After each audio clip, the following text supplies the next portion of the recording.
Things just got worse and worse and worse as the night went on. Again, valiant effort down the stretch for the Bucks. Just too little, too late. Let's go down and let's see what Coach Fletch and the rest of the crew has to say. And as always, go Bulls. So let's head into the locker room right now and see what the guys have to say about that one. Wow. Where do the Buccaneers go from here?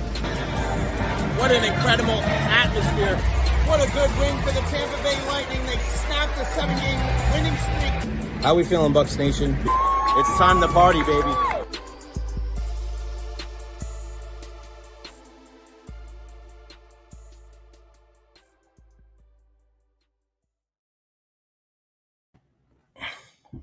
I'm all discombobulated today.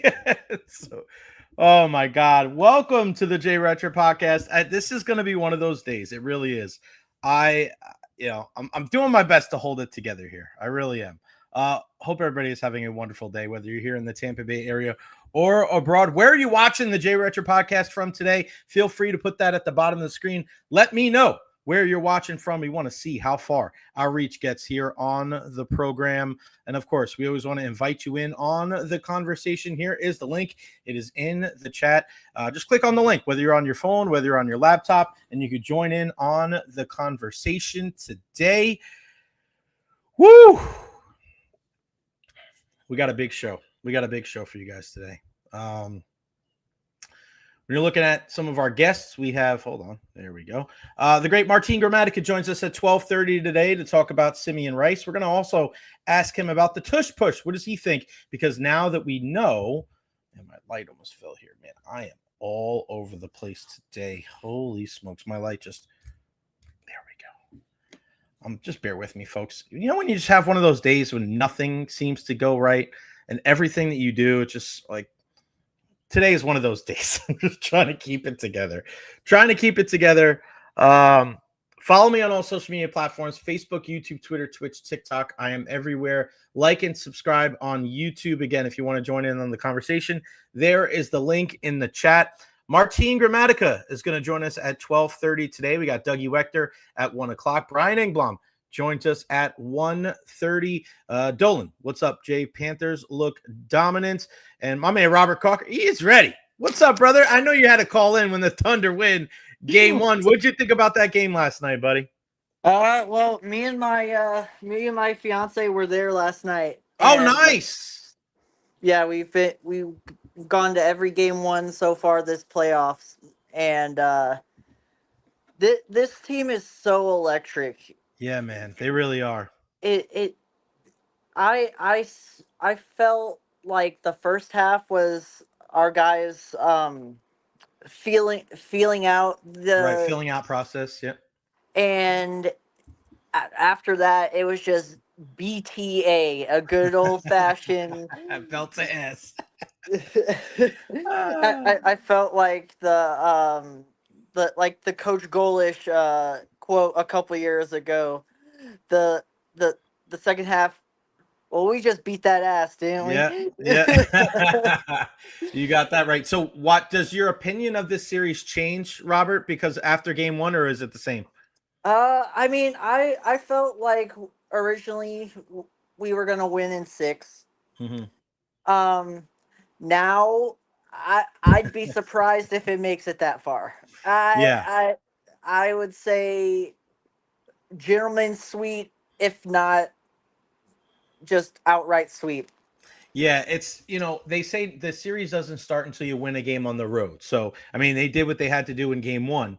But we've seen, like we saw in the last series against the Nuggets, like there's a back and forth in these series, right? So you have to think that Anthony Edwards and Rudy Gobert, they're going to come out with a vengeance there in game two, and Julius Randle and those guys. But yeah, it's tough to watch that game last night. And we've seen this kind of throughout the season. The Knicks did such a good job against a lot of teams, but the 3 teams that they really struggled against were Cleveland, Boston, and OKC. And granted, I don't think they were full strength yet with everybody getting all their guys in.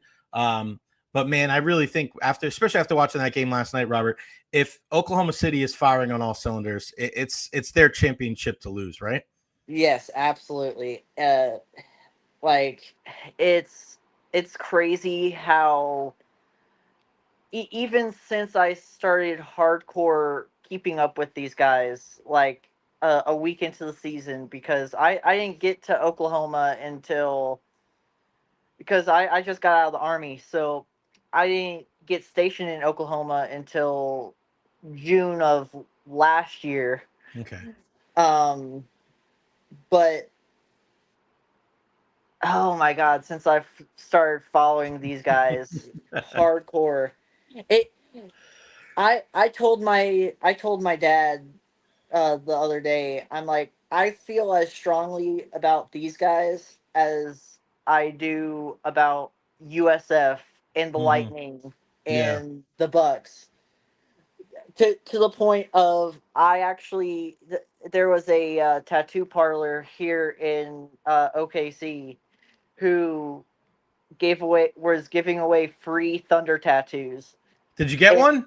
Yes, absolutely. Oh my gosh, what a beast. All right, show us before I let you go. Show us your tattoo.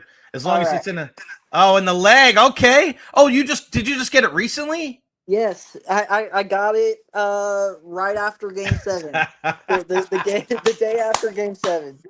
Robert, you are dedicated, man. Thank you so much for calling in. Thank you for your service in the Army. And we'll talk to you again soon. Thanks, partner. All right, brother. Appreciate you. You got it, man. That is dedication right there, buddy. I love that. That is pretty badass. They weren't the only team that won last night. Dolan, what's up, brother? Panthers look dominant. They did. I mean, you guys know, if you know me, I do not buy stock in the Carolina Hurricanes. I think they're just as fraudulent as the Toronto Maple Leafs as far as what they do in the postseason. I don't trust them at all. That defensive style is great. But if you don't have top tier scoring to go against other teams that can defend, like Florida, like when they played the Tampa Bay Lightning, like when they played the Rangers last year, it doesn't matter. It doesn't matter. That team is not built for the postseason. Nikki, what's going on, buddy? How are you? Hope you are well. I'm willing to bet there are significantly more injuries that involve a second player joining a pile tackle than there are on the set position tush push. Yeah, I mean, I don't disagree with that. I always hold my breath when things like that happen. When the guys are like pushing and pushing and pushing, and all it takes is one guy to go down, and then things are going to go kind of haywire there. The banning of the tush push, I thought was just one of the lamest things we've seen in sports. Stop it.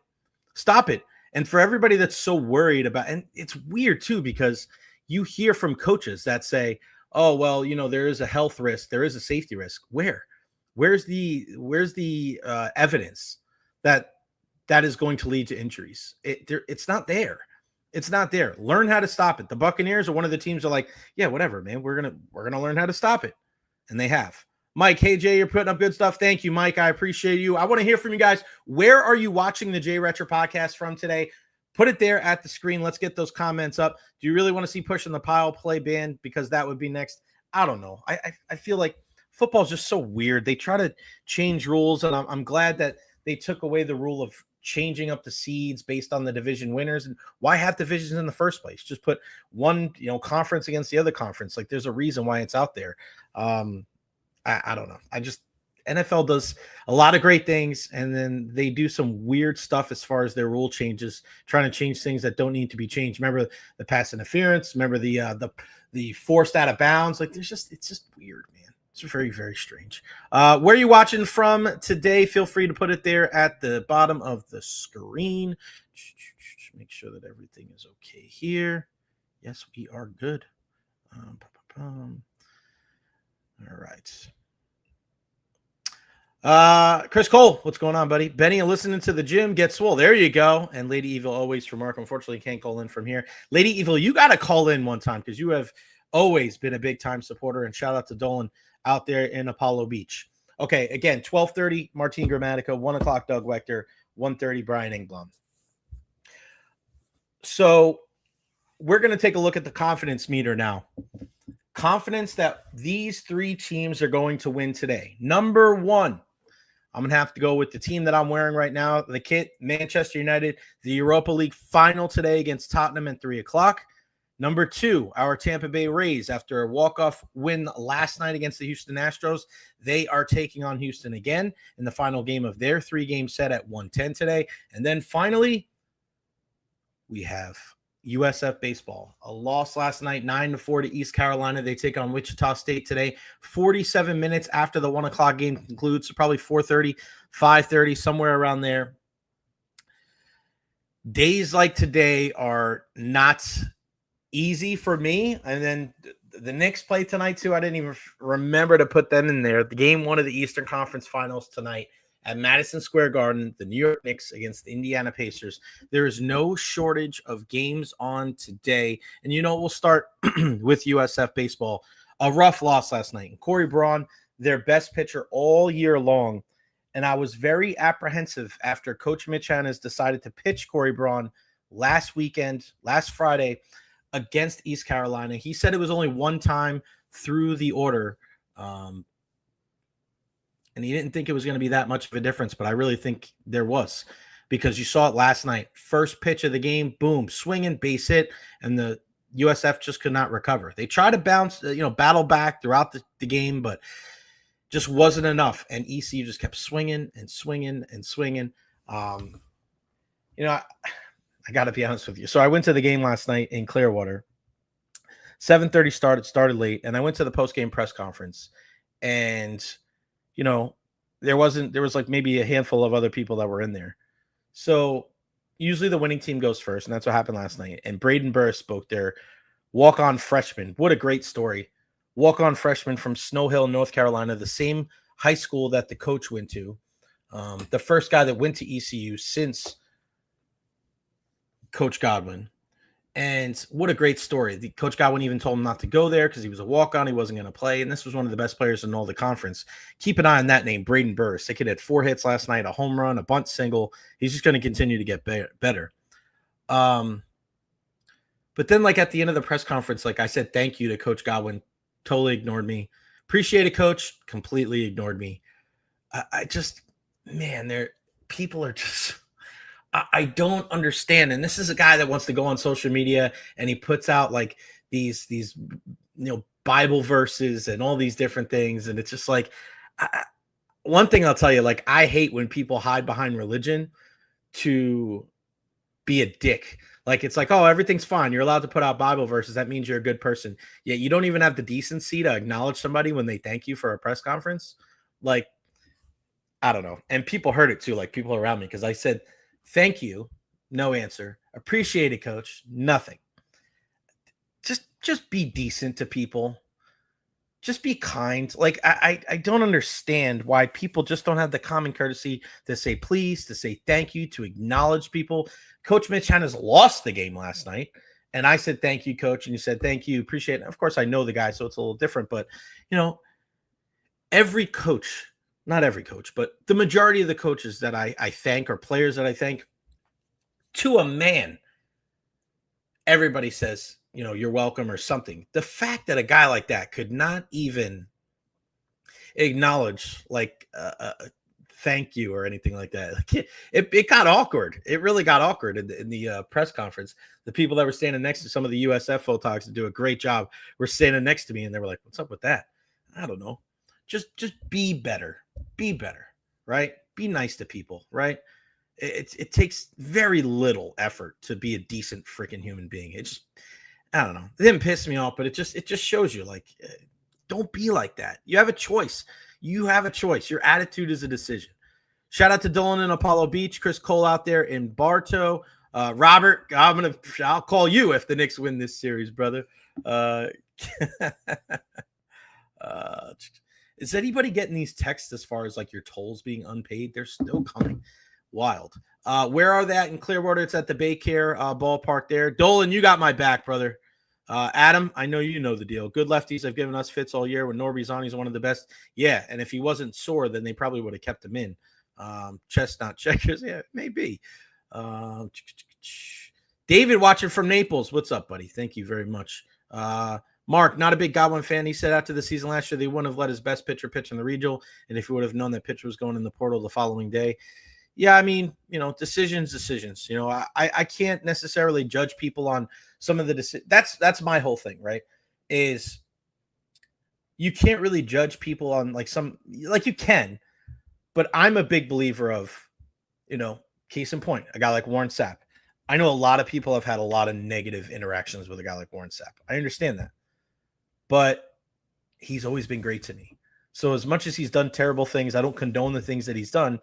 I can really only judge him on how he's treated me. And Warren has been good to me. He's been good to my family. So, like, he's okay in my book. So regardless of what happens with Coach Godwin, I respect what he's done at ECU. Tied, for the all-time wins mark last night with that win. Whatever. I think, it's a little bit over the top at third base of what he does. It's all about him. He has to do all of these different things and all these offensive timeouts. And it's just like, hey, whatever, to each their own. But when you don't have the common decency, the common courtesy to be able to acknowledge somebody that thanks you for a press conference, like, I don't know. I could do without him. So it is what it is. So USF in action today against Wichita State. I think they should be okay, but this is where I'm very curious to see what happens with Coach Mitch Hennis. What does he do now? This is his first opportunity to be able to bounce back. It's his first tournament with USF. Does he find a way to rally the troops? Because you saw the guys were pushing, but he also acknowledged that they wanted to be aggressive. They got thrown out on the base pass twice last night, trying to steal second base, and then Brad Keylori trying to stretch a double into a triple. You can't do that when you're down 5 runs, but it's hard when that's kind of your mode of operation, being aggressive on the base pass. It's tough to do that when you're behind. And for a team that doesn't hit a bunch of home runs, it's kind of tough to get back in the game, especially with Sebastian Greco not being in the lineup, and he's not going to be in the lineup all week. Let's hope he gets better. I know he's not 100%. I know he's been sick. Shout out to Sebastian. We miss you, man. And obviously your health is paramount no matter what. The Rays in action today against the Houston Astros. And last night, you look at what they were able to do, coming away with the victory. How do you feel about the Rays? I want to hear from you again. Here is the...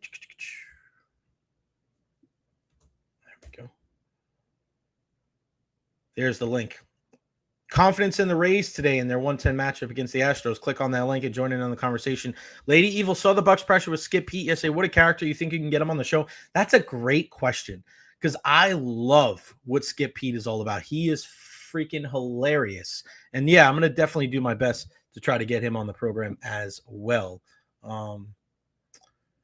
So we will go from there. Warren Sapp going to Colorado left a sour taste in my mouth. Benny left the Rays game early last night. Oh, man, that'll prove you don't ever leave a game early. I've never done that, ever, ever, ever. You just never know what's going to happen. You don't, man. It's pretty wild. So the Rays win last night, and I thought it was great, right? For them to be able to bounce back and come back, and for Taylor Walls, who was, the villain the night before, is able to come up with the walk-off sacrifice fly after Jonathan Aranda's game-tying single. And Aranda, to me, has been the best. He's been the best, right? And is this new? I'm seeing this right here. 22 minutes ago. Here's some breaking news on the program. Hold on, guys. Breaking news when it comes to the Rays. 1 second, guys.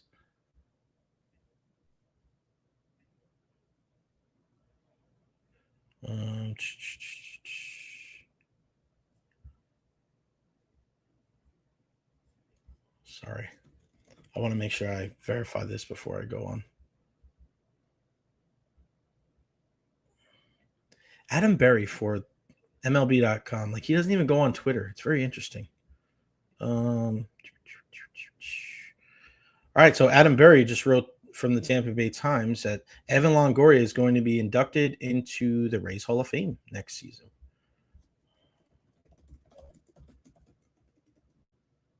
I'm just going to post this, guys. Hold on 1 second.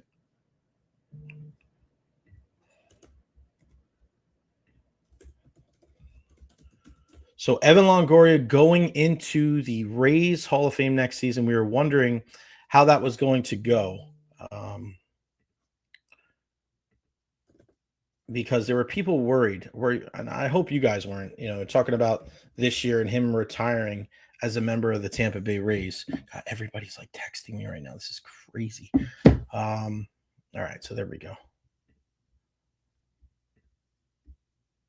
Okay, boom. There we go. All right, so there's the breaking news that Evan Longoria, and I'll share the screen with you guys here. just so we can watch it again. This is the one thing I love about being on the StreamYard, something that obviously we weren't able to do on the radio station when I was there. But here is the breaking news. This is from Adam Berry from MLB.com.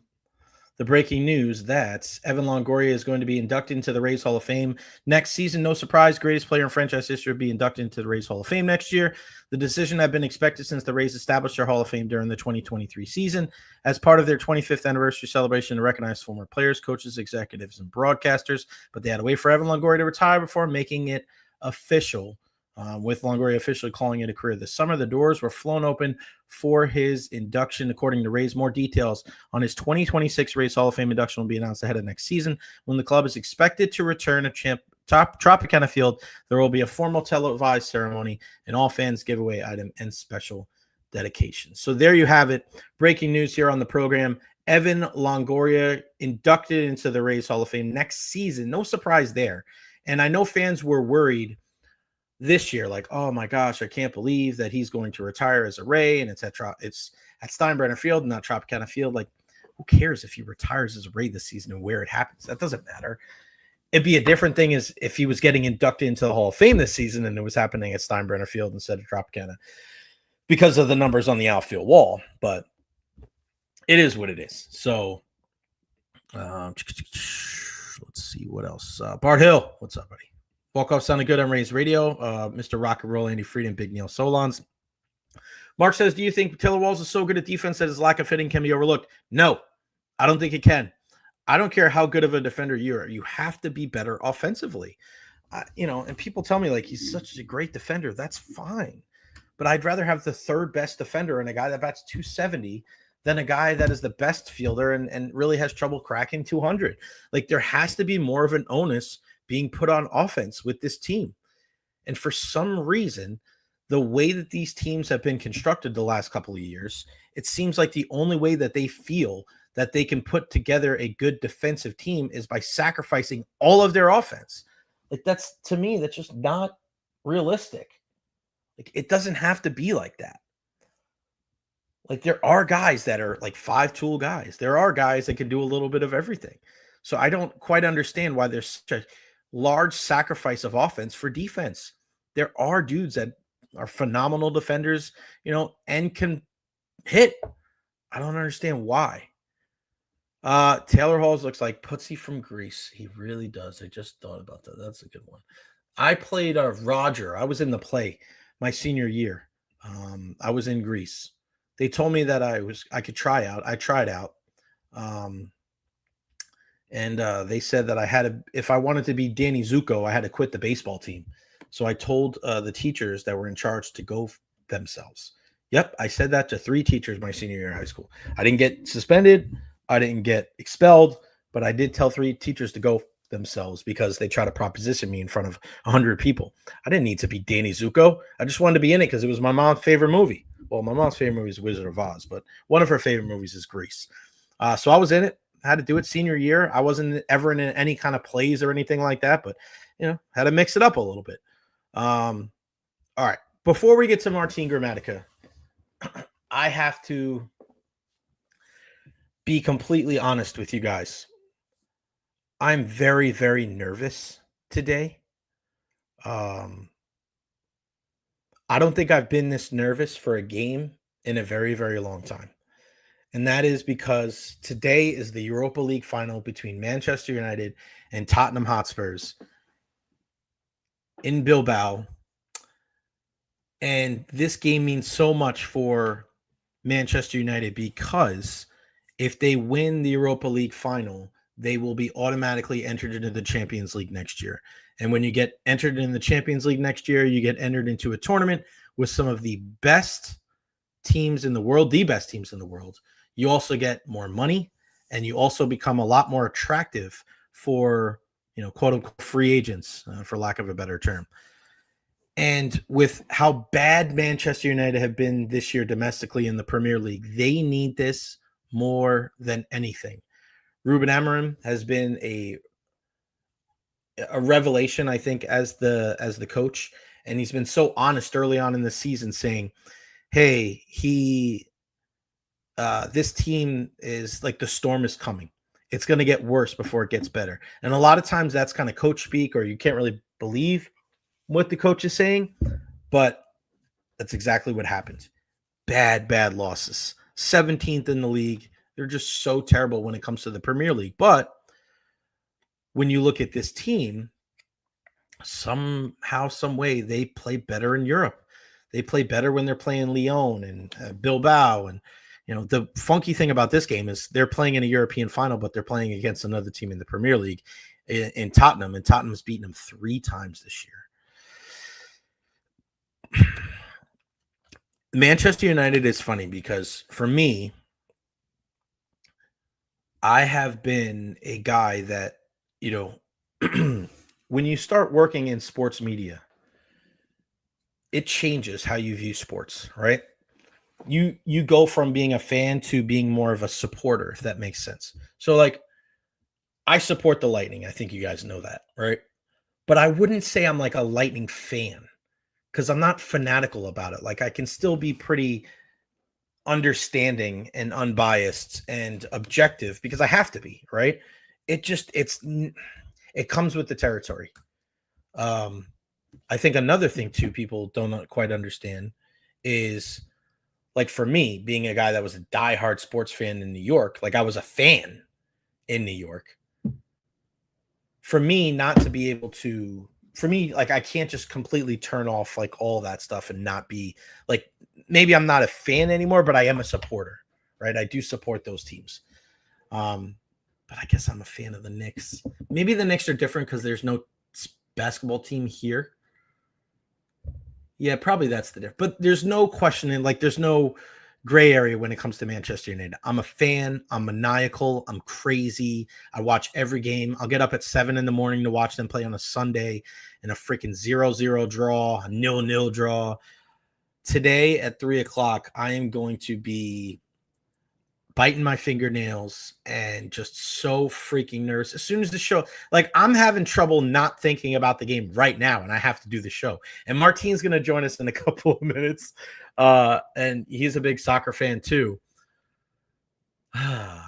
There's like this nervous pit in my stomach because they need to win this game so much. If Manchester United really wants to get back to the top tier of the Premier League and teams around the world, they need to win this. This is the first step. But there's just something about Tottenham. Ange Postecoglou, this is a guy that is really, I mean, he could get fired even if he wins. This is why it's a crazy thing. He's had a terrible year. They're in 16th place. Ange has done a decent job, but this is a guy that says, I always win trophies in my second year. This is his second season. Man U has lost 3 times to Tottenham. They have Son, who's one of my favorite players. No James Madison, he's hurt. Bergvall is also hurt.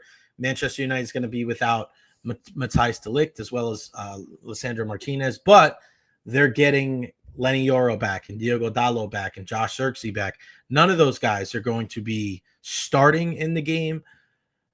I think the starting 11 for Man U are going to go as follows. I think it's going to be Andre Onana in net.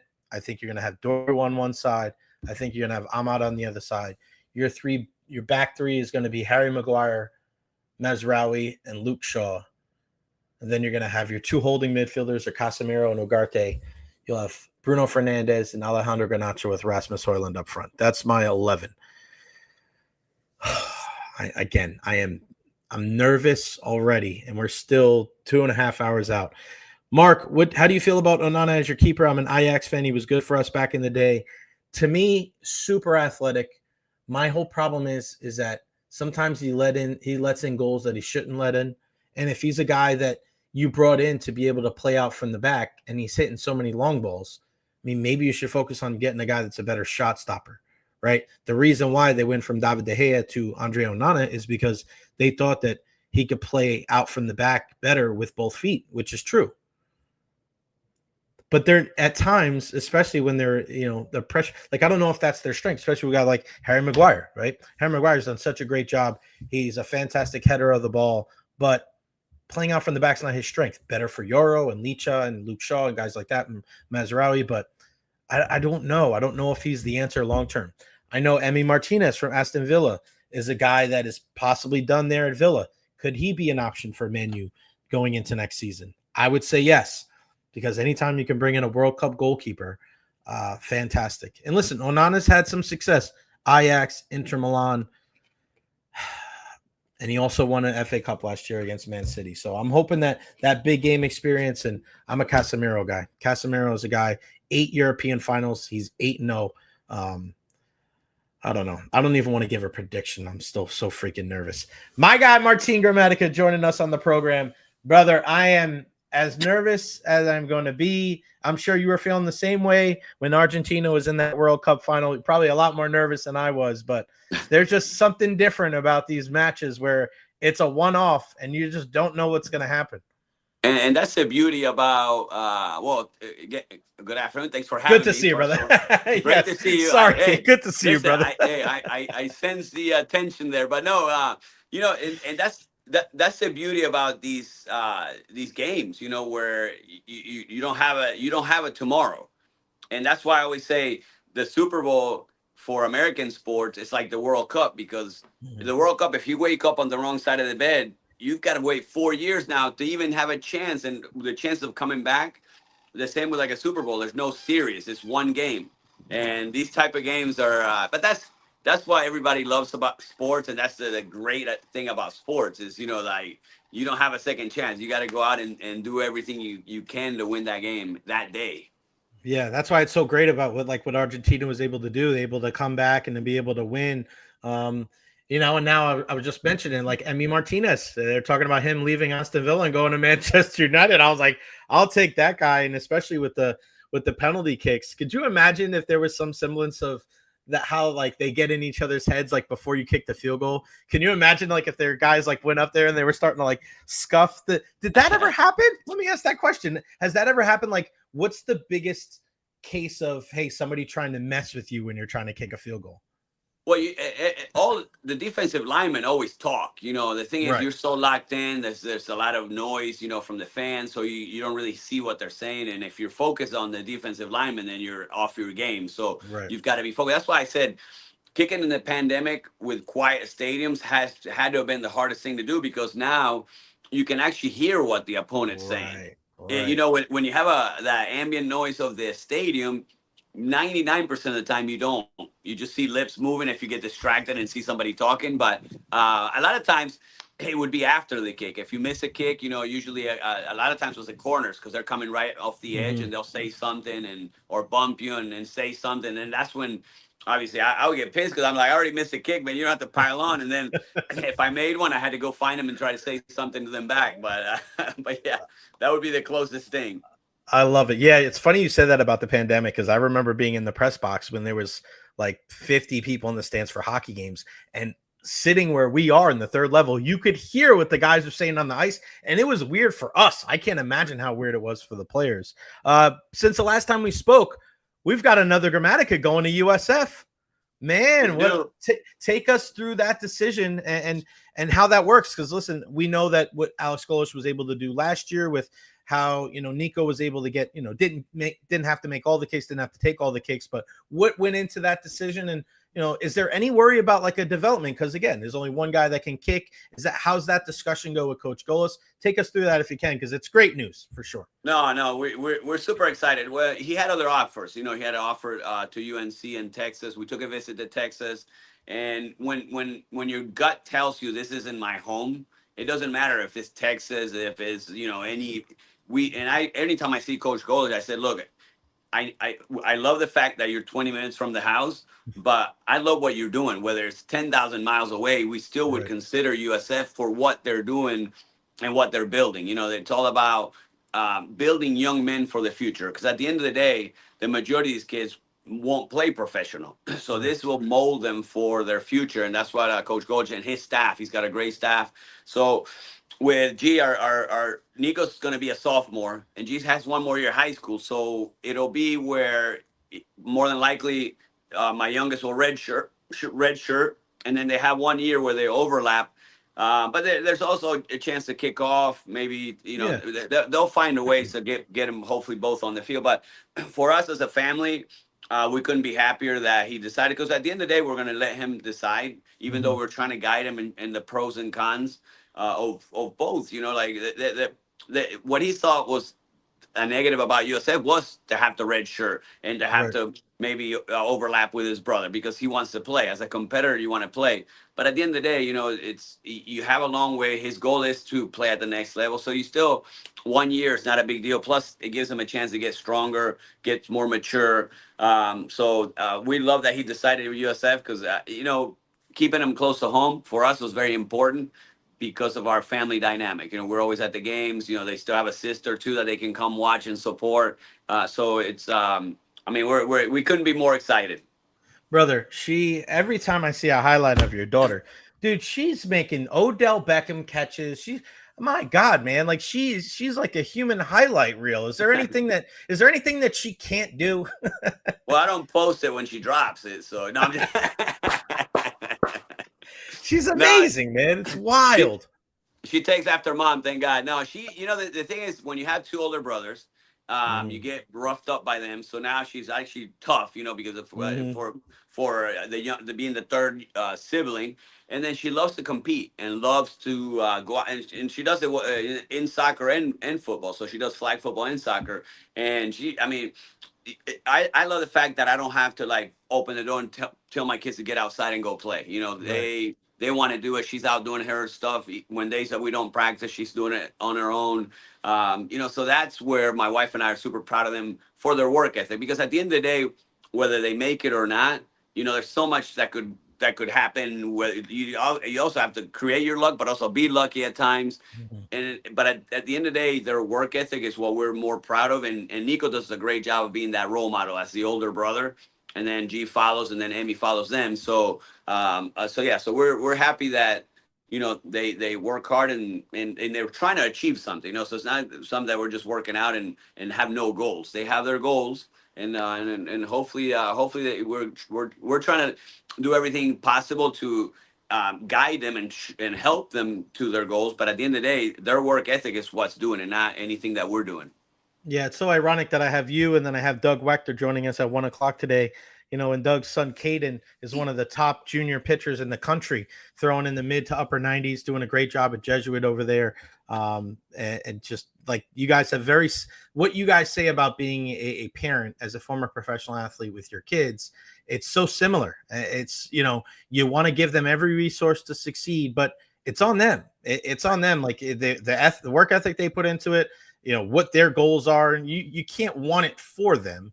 And I think, and I'm sure you've seen this, Martin, because me coaching, youth baseball for 10 years before I ever got into radio, you see some scary situations, man, where it's almost like the parent, they want it more than the kid, and the kid just looks miserable. And you're like, right.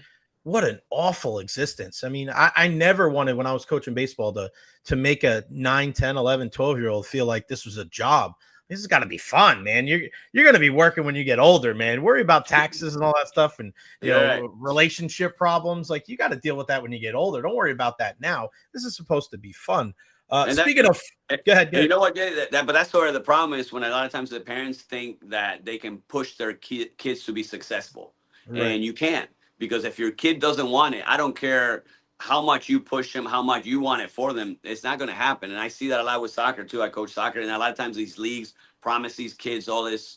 And at the end, with soccer, we got to be realistic. A lot of the scholarships go to European and South American kids, not our American kids. So when they preach that and they shove that down people's faces saying, oh, this is the only league, you got to be in this league to get a scholarship. That's not true. And we see it, with sports. But that's the thing. I guess, we can always show them, the way, but at the end of the day, they have to get up and do it. If they don't do it, I don't care how talented they are. How many talented kids do you see that never make it? They just lose the passion and a lot of times it's coaches too that never played or have no idea how to coach and take that passion away from the kids because they make it about themselves and not the kids. So there's so much to it, but we're, like I said, we're going to show them the way. And at the end of the day, they're the ones getting up at 4:30 in the morning to work out. I do my own workout. They do their own. But before I want to talk about one of your teammates. I want to ask you about soccer in this country. What is it going to take for us to be like, how long do you think it takes? Is it going to take because I think about some of these guys, and I watch some of these stories, like Eze, the guy from Crystal Palace, who was in the Arsenal system when he was 7 years old, and you see these guys get into these academies when they're 7, 8, 9, 10. You already see Cristiano's son and Wayne Rooney's son, and all these different. Like, what is it going to take for soccer in this country to be able to get to that level, and how long do you think it'll take? Because people ask me, and I go, I don't know if it'll be our lifetime, but I think it's going to take 20, 30, 40, 50 years of maybe the soccer, and it may go kind of in the face of what we're talking about, but they're going to have to focus on soccer at a very early age to be able to catch up, because you have these academies, you have these guys that all they know is Arsenal, Manchester United, Barcelona, right? And then you see Lamine Yamal, who's 17 years old, and he's one of the best wingers on the planet, but that doesn't happen, Martin, if he's not in the Barcelona system doing his thing. What is it going to take for our country? We've already seen it, but outside of like our best players going to play overseas, right? It's great to see Christian Pulisic play for AC Milan, and Tyler Adams playing for all these, I think he plays for Bournemouth now, and it's great that they're playing in the top 5 leagues over in Europe. That's a great, but how domestically, how long is it going to take? What is it going to take for us to be able to consider ourselves a superpower? Well, I think when the league stopped lying to the kids and saying, our league, you got to pay this much to play on this team, because right now the inner city kid, the kid that actually, the ballers, can't afford to play soccer, because if you played in one of these top leagues, you're going to be paying for field space, you're going to pay for uniforms, and it's very expensive to play at a club level. So when clubs stop making it about the money and making it about truly developing kids, because you look at every club, they talk about we develop this, develop that. All they do is try to get the top league and then try to recruit the best players in the area. So they're basically making regional national teams or regional teams. They're not developing anybody. And that's what's sad, because at the academies in Europe and South America, their purpose is to develop players, because now they can sell them for a lot of money. So it is about the money, but if you don't develop the player, that player's not worth anything. Here, they're taking the parents' money, and it doesn't matter if you develop that player or not. You're still taking that player's money year after year. And then when they get to 17, 18 years old and like, well, there's no scholarship, you just spent all this money on your kids' youth. They didn't enjoy it because they don't enjoy a lot of these leagues. There's leagues that you're traveling all over the country for one game, maybe 2 games, over and back, spending all this money.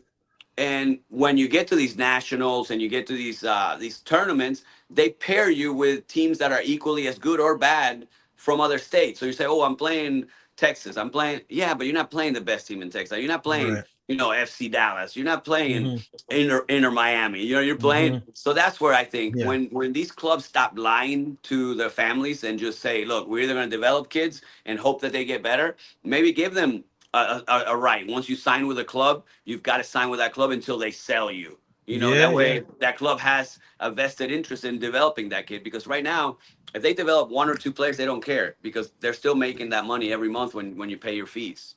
Yeah, it's a great point. I didn't even think about that aspect of it, of like, they're just focused on making money for tournaments and they're making money for their club. And, if the guy, you're just going to, director.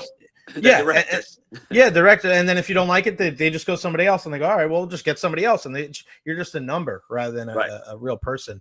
The other day I was over at One Buck, one of your former teammates, Simeon Rice, going into the Buccaneers Ring of Honor, should be in the Hall of Fame, or at least in contention, a lot closer than he has been. But I mean, what was your first impression when you heard about it? And I mean, this is a guy he's no shortage of personality with Big Sim, that's for sure. No, I mean, to me, it was well overdue. I mean, not to say that the guys that are already in don't deserve it, but I think Simeon is one of those guys that was a game changer for us. I mean, we had a great defense. Obviously, when you have Derek Brooks, Lynch, Sapp, you had a great defense. But when Simeon came in, it just took us to another level. It elevated us to another level. And then just how good of a guy he was. A funny guy, charismatic, obviously got the crowd all fired up all the time, but just a competitor. And again, one of the greatest guys you'll meet. He's such a good person. And I'm so happy for him, because I feel like he waited way too long, in my opinion, but I'm so happy for him.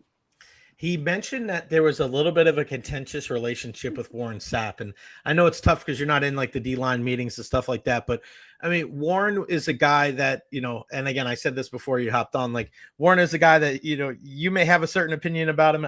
Warren's always been great to me. He's always been great to my family. I love Warren. Every time I see him, never a dull moment. but like Warren was pushing Sims buttons, right? What does that do for a team when you have a guy? Because listen, everybody's not a choir boy, everybody's not perfect, everybody's not an angel. But what was it about Warren, even if it was with Sim or maybe another player, that just that kind of brought the best out of everybody, knowing that like you couldn't rest on your laurels because Warren was going to make sure that you brought your A game every single day. And that's the thing too with Warren. I never had he always had my back. I mean, as he protected the kicker more than anybody. So again, I don't have any. But I think when you see Hall of Famers like Warren, like Derek, obviously Rondé now, Lynch, work as hard as they did in practice, you couldn't take a practice off. And I remember, and I always bring up the pursuit drill that we did with Coach Dungy. These guys were Hall of Famers flying to an angle to take angles without a ball carrier, we're not tackling anybody, but they're going full speed. And a couple of times I remember when some of the rookies jogged or didn't go full speed, you're watching it on film, they're not having it, and that's the thing. That's why we were so good, because that defense did not let anybody relax. It made our offense better because you're playing against the best defense in football, but also they competed within each other to be the best. And nobody wanted to be that weak link that, I'm going to quit on this play or I'm not going to run on this play. I mean, it was fun to watch how competitive practices were. And that's because these guys gave 110% every single practice. Yeah, I can't imagine. I mean, Simeon said the other day that he thinks that the Buccaneers defense in 02 was the second best of all time behind the 85 Bears. And this is a guy from, Chicago area. And, it really is. And I think sometimes living in the Tampa Bay area, and I've lived here now half my life, I think sometimes you get a little bit, it was great.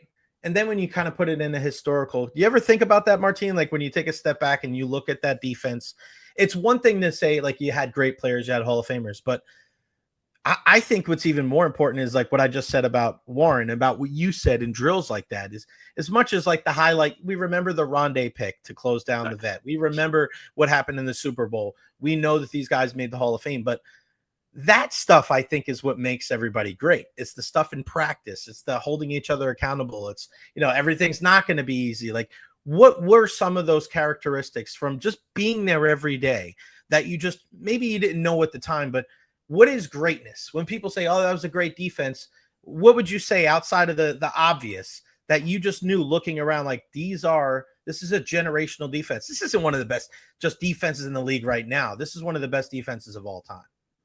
Yeah, I think it's what we mentioned earlier, the practice, every single guy, and not just the 11 that you saw on TV or the starters or the Hall of Famers, because everybody, we're all going to talk about Brooks, Sapp, Lynch, that backbone. But then you had, Greg Spires, who was a phenomenal player. You have Chuck Darby that came in and did some great stuff, linebackers, that came in and filled in gaps too. So that's what it was. Every single player, whether you were the number one player as far as like future Hall of Famer or the rookie that just got drafted, that had to fit into that defense. Can you imagine coming in as a rookie, and then all of a sudden, like, I gotta work as hard as these guys. I gotta come out to practice, and that elevates everybody. So I think that's what made our defense so good, is because nobody wanted to be the guy that looked over and said, I'm being lazy, or I'm quitting on this team, or I'm quitting on my teammates. And that accountability and the love that we had for each other, whether you had arguments or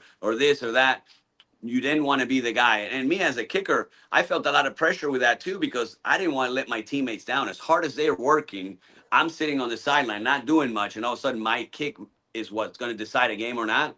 That's a lot of pressure when you have a team as close and as hard working. Now, if you're a team that loses every game and guys don't care, then okay, you miss a kick here and there, it's not a big deal. For me, it was a huge deal to miss a kick, because I'm letting all these guys down that work their butts off and it all started, with the Coach Dungy building that for us, and then Gruden taking it to another level as well. So it was just a combine where everything just happened to work out perfectly for us to win that Super Bowl. Martin, I know they talk about it when you go on with Mike Calta. Mike, such a great show, and Dolan says it here. Martin needs to be in the Ring of Honor. What do you? I know it's it's one of those things. Like, what are you supposed to say when people say that to you? But like, do you ever think about that? Because I say it all the time too. Ian and I were talking about it on Monday when I had him on the show of like you being in the Buccaneers Ring of Honor. What would that mean to you if you got that call? No, I mean, I'm not gonna lie and say it wouldn't matter. I mean, I would love it. I mean, obviously, to be able to be in the stadium that I feel is my home now. You know, Right. like once a buck, always a buck, and now doing the Spanish radio for the team, being at every game, that would be the biggest honor. 100%, you know, but I'm not expecting it. Don't think it'll happen because, you know, Mhm. obviously being a kicker is a little different than a guy that plays every down. Right. And if it happens, I'll be the happiest guy in the world. And if it doesn't, I'm still okay because I got to play with these guys. Can you imagine, like, how many guys can say, I got to play with all these Hall of Famers? I had one of them mention me in his Hall of Fame speech. When Derrick Brooks mentioned my name in the Hall of Fame speech, it was like me going into the Hall of Fame. That was Yeah. good enough right there, you know. So for him to, and that's for me more valuable than anything, for my teammates to respect and talk about like that. After we've retired, that was just one of the greatest honors when Derek just mentioned me in a Hall of Fame speech. I couldn't believe it, you know. So, but that's the type of team we had. So it would be amazing, but you know, I don't think it'll happen. There's too many good players, especially now. You got to look at that second Super Bowl though. I That know. that We got that to group. get you in before Brady, brother. Well, yeah, that's the thing. You know, there's too many good players on that team that'll start jumping on. I hope not. The only chance I have is if they don't start retiring. Some of the old That's guys right. keep playing for a few years. Yeah, so I hope Levante and Mike Evans play 25 years, so we have to give you a chance. But I'm with Mike. I'm with our good buddy Mike Calta. I'm with him. I think you should. And if I have to pick it outside of Ray J, I'll definitely do that. To make sure Thank we you. can get you in. Before I let you go, let me know everything going on with the business. I know we spoke about it last time, and I know you said in the next couple months that you're really taking it to the next level. So just let everybody know what you got going on as far as the imaging goes. Yeah, so we're very excited. Our first office is going to open in the Villages. We're hoping it'll be mid-July to end of July. We've already have our building permit. The builders are in there, you know, Nice. getting everything 100 miles an hour. I have a opportunity where I can scan people in Tampa. So anybody that's interested in the Tampa Bay area, I have a partner that we're going to be working with till we open our own, because we're opening up our own. What is that, Martin? Because I know a lot of people know the word imaging, but they don't necessarily know what that entails. So, what kind of people would go to you? What does it tell you? Because I think nowadays everybody, especially I think everybody's at least here in the Tampa area and in Florida, a lot more health conscious. They want to make sure that it's a preventative thing, right? Rather than if it's too late. Absolutely, yes. So everything we do is preventative. So what I always tell my friends and family, I said, you want to come get a scan, and you want to get a scan prior to ever having a symptom, because Mhm. we've been taught our whole lives, okay, I don't feel good, I'm gonna go see my doctor. Right. It's rare to say, let me just go see if there's something going on before I feel anything. So that's what we're doing, and we do a full body scan that goes from the top of the shoulder, base to the pelvis, where we look for everything. And we start with the heart, and we see if there's any calcification of the Yeah. arteries of the heart, if any blockages.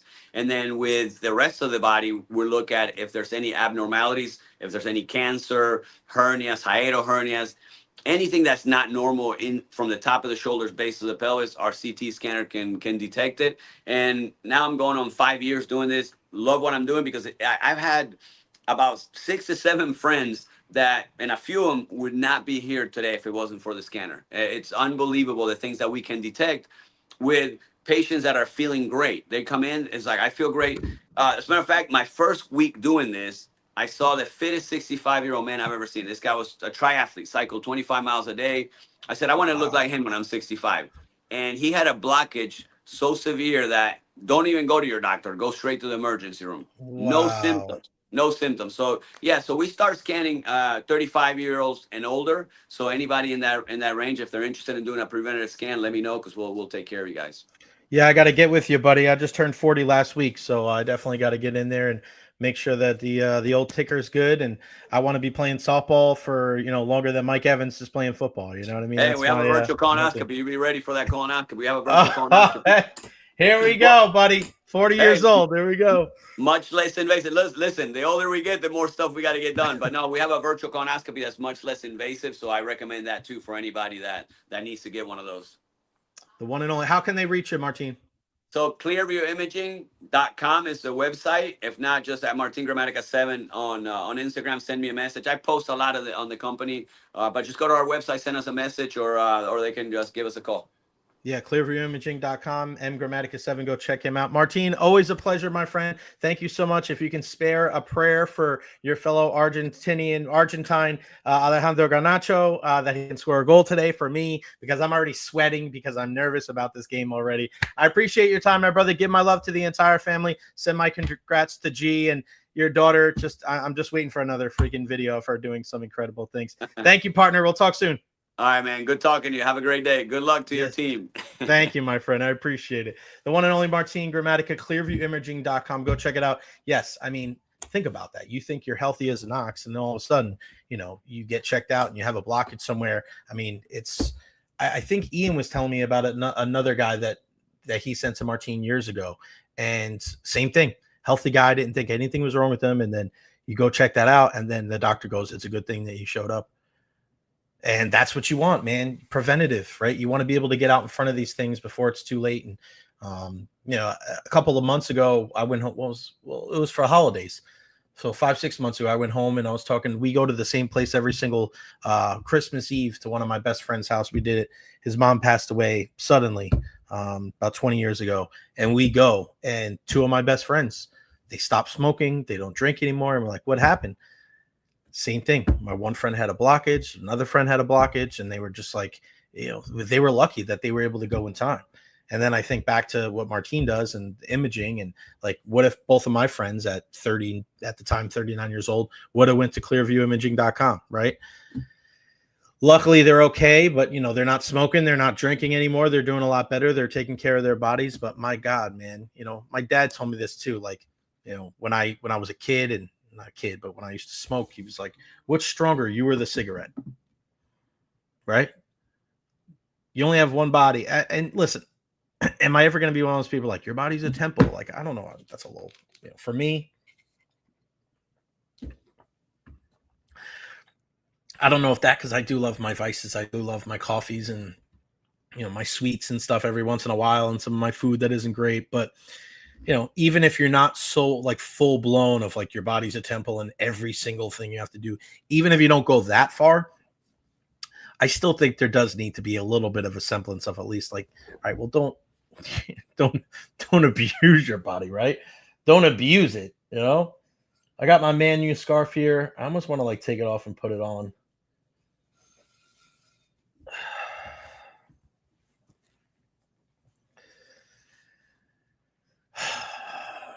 Two hours away from kick. I can't.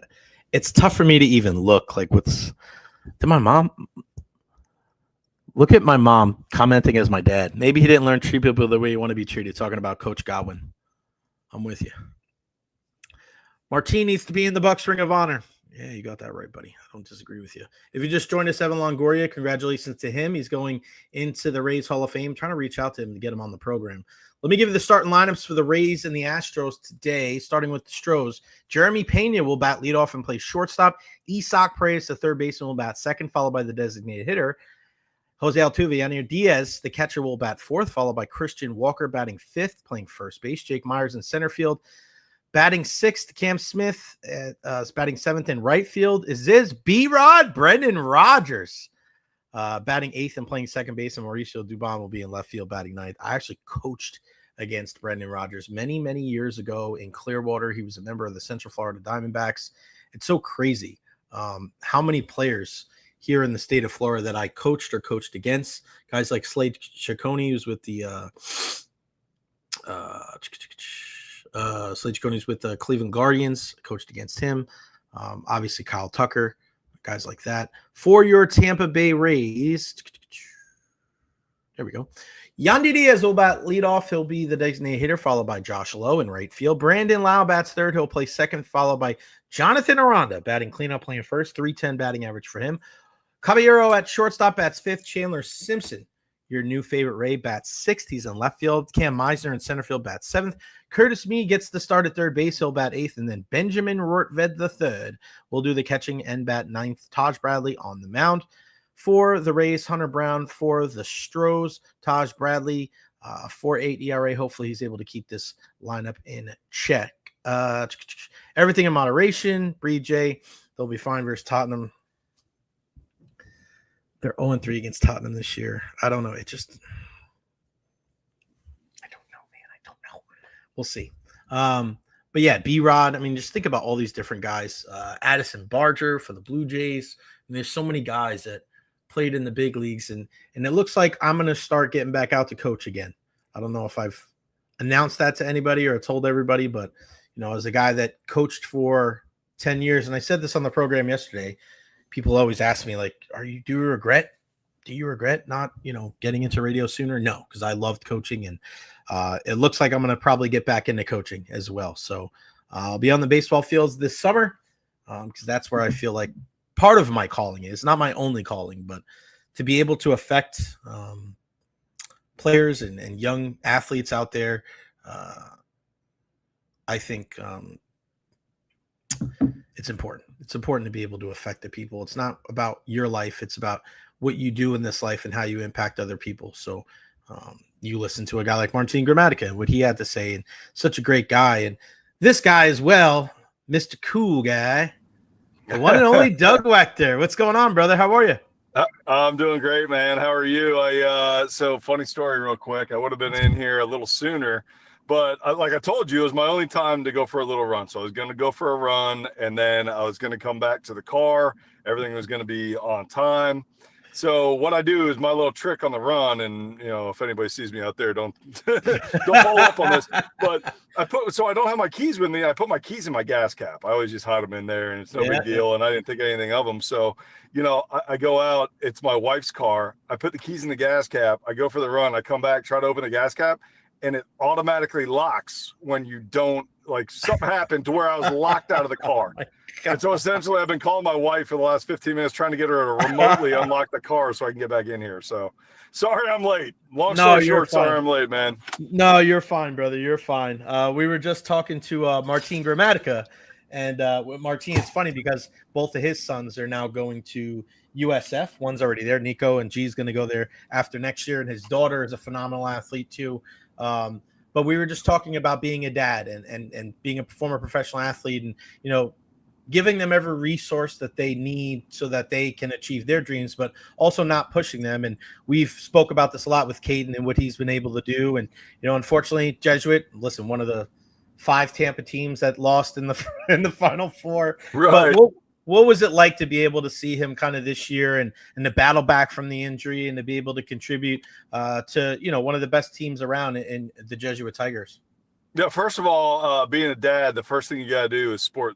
Right, dad bod. Yeah, shirt. Buddy. Because it's true, man. You that physique that you had before having kids, you don't have the time to keep it up. But all joking aside, I had a blast watching them. The pride you get in watching your kids play sports, both my son and my daughter. It's just so much fun, and I really appreciate the fact that they're playing on their own. Like they're not playing, or at least they tell me they're not playing because I played or because they're trying to make sure my wife and I are proud of them. They know it has nothing to do with us. They know it's more about them, their passion for the sport, their desires to reach a certain goal within that sport. And it's great. It's great to be able to watch them grow. And you blink in the blink of an eye, they go from 8U baseball to high school juniors, and you're chasing them down, watching them try to run down state titles. So, it's been fantastic. Caden specifically, the Jesuit, we feel very blessed that he's a part of that community, both on the field and off the field, honestly. Right. Can't say enough good things about that place. We feel it's a perfect spot for him. And he's growing in, as a man, he's growing in his faith. He's growing all across the board. And then on the baseball side of things, Miguel Menendez runs such a great program. Every year they seem to be in it. They have a lot of talent every single year. I think the seniors class, they have 11 kids signed to go play next year in college. And, our incoming senior class, which is my son's grade, they're going to be just as strong. And, we shouldn't miss a beat. So it just speaks to the strength of the program there and what they're about. But yeah, it's a very proud moment for me as a dad and my wife, Kristen, as a mom. Yeah, I love just being around there. And every time I go to Jesuit, I feel like I'm at home. I mean, knowing a guy like Miguel for as long as I have, I coached against Miguel back when I was at Freedom and he was down in Key West. And, knowing Louis Martinez for almost 20 years too, with my coaching. And, I'm actually going to probably get back out on the field this summer, Dougie. So, and do some more coaching, man, now that my schedule's opened up. I miss it, man. I mean, be able to impact and, seeing a guy like Brendan Rodgers is getting the start today for the Astros. Like, I coached against B-Rod, 15 years ago. Somebody called Doug. This is what happened yesterday with Alexa. I don't know. This is the problem with the StreamYard thing, is when somebody's on their phone and somebody calls, even if you decline the call, when they try to bring you back, like, it doesn't come back. You have to like go out and go back in again. So it's weird too, right? You would think like if you just ignored the phone call, everything would be okay. So we'll hang out with Doug. Maybe when the phone call leaves, he's off and on and off. I don't know if it's the video that gets jacked up from it. He left. He'll be back in a second.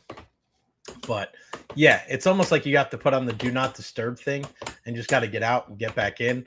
I'm actually going to reach out to the StreamYard people and see if that's something that they can rectify, because it happens too many times, not just for Doug. Don't worry, Doug. Was it a spam call? Yeah, it was. Is that what happened?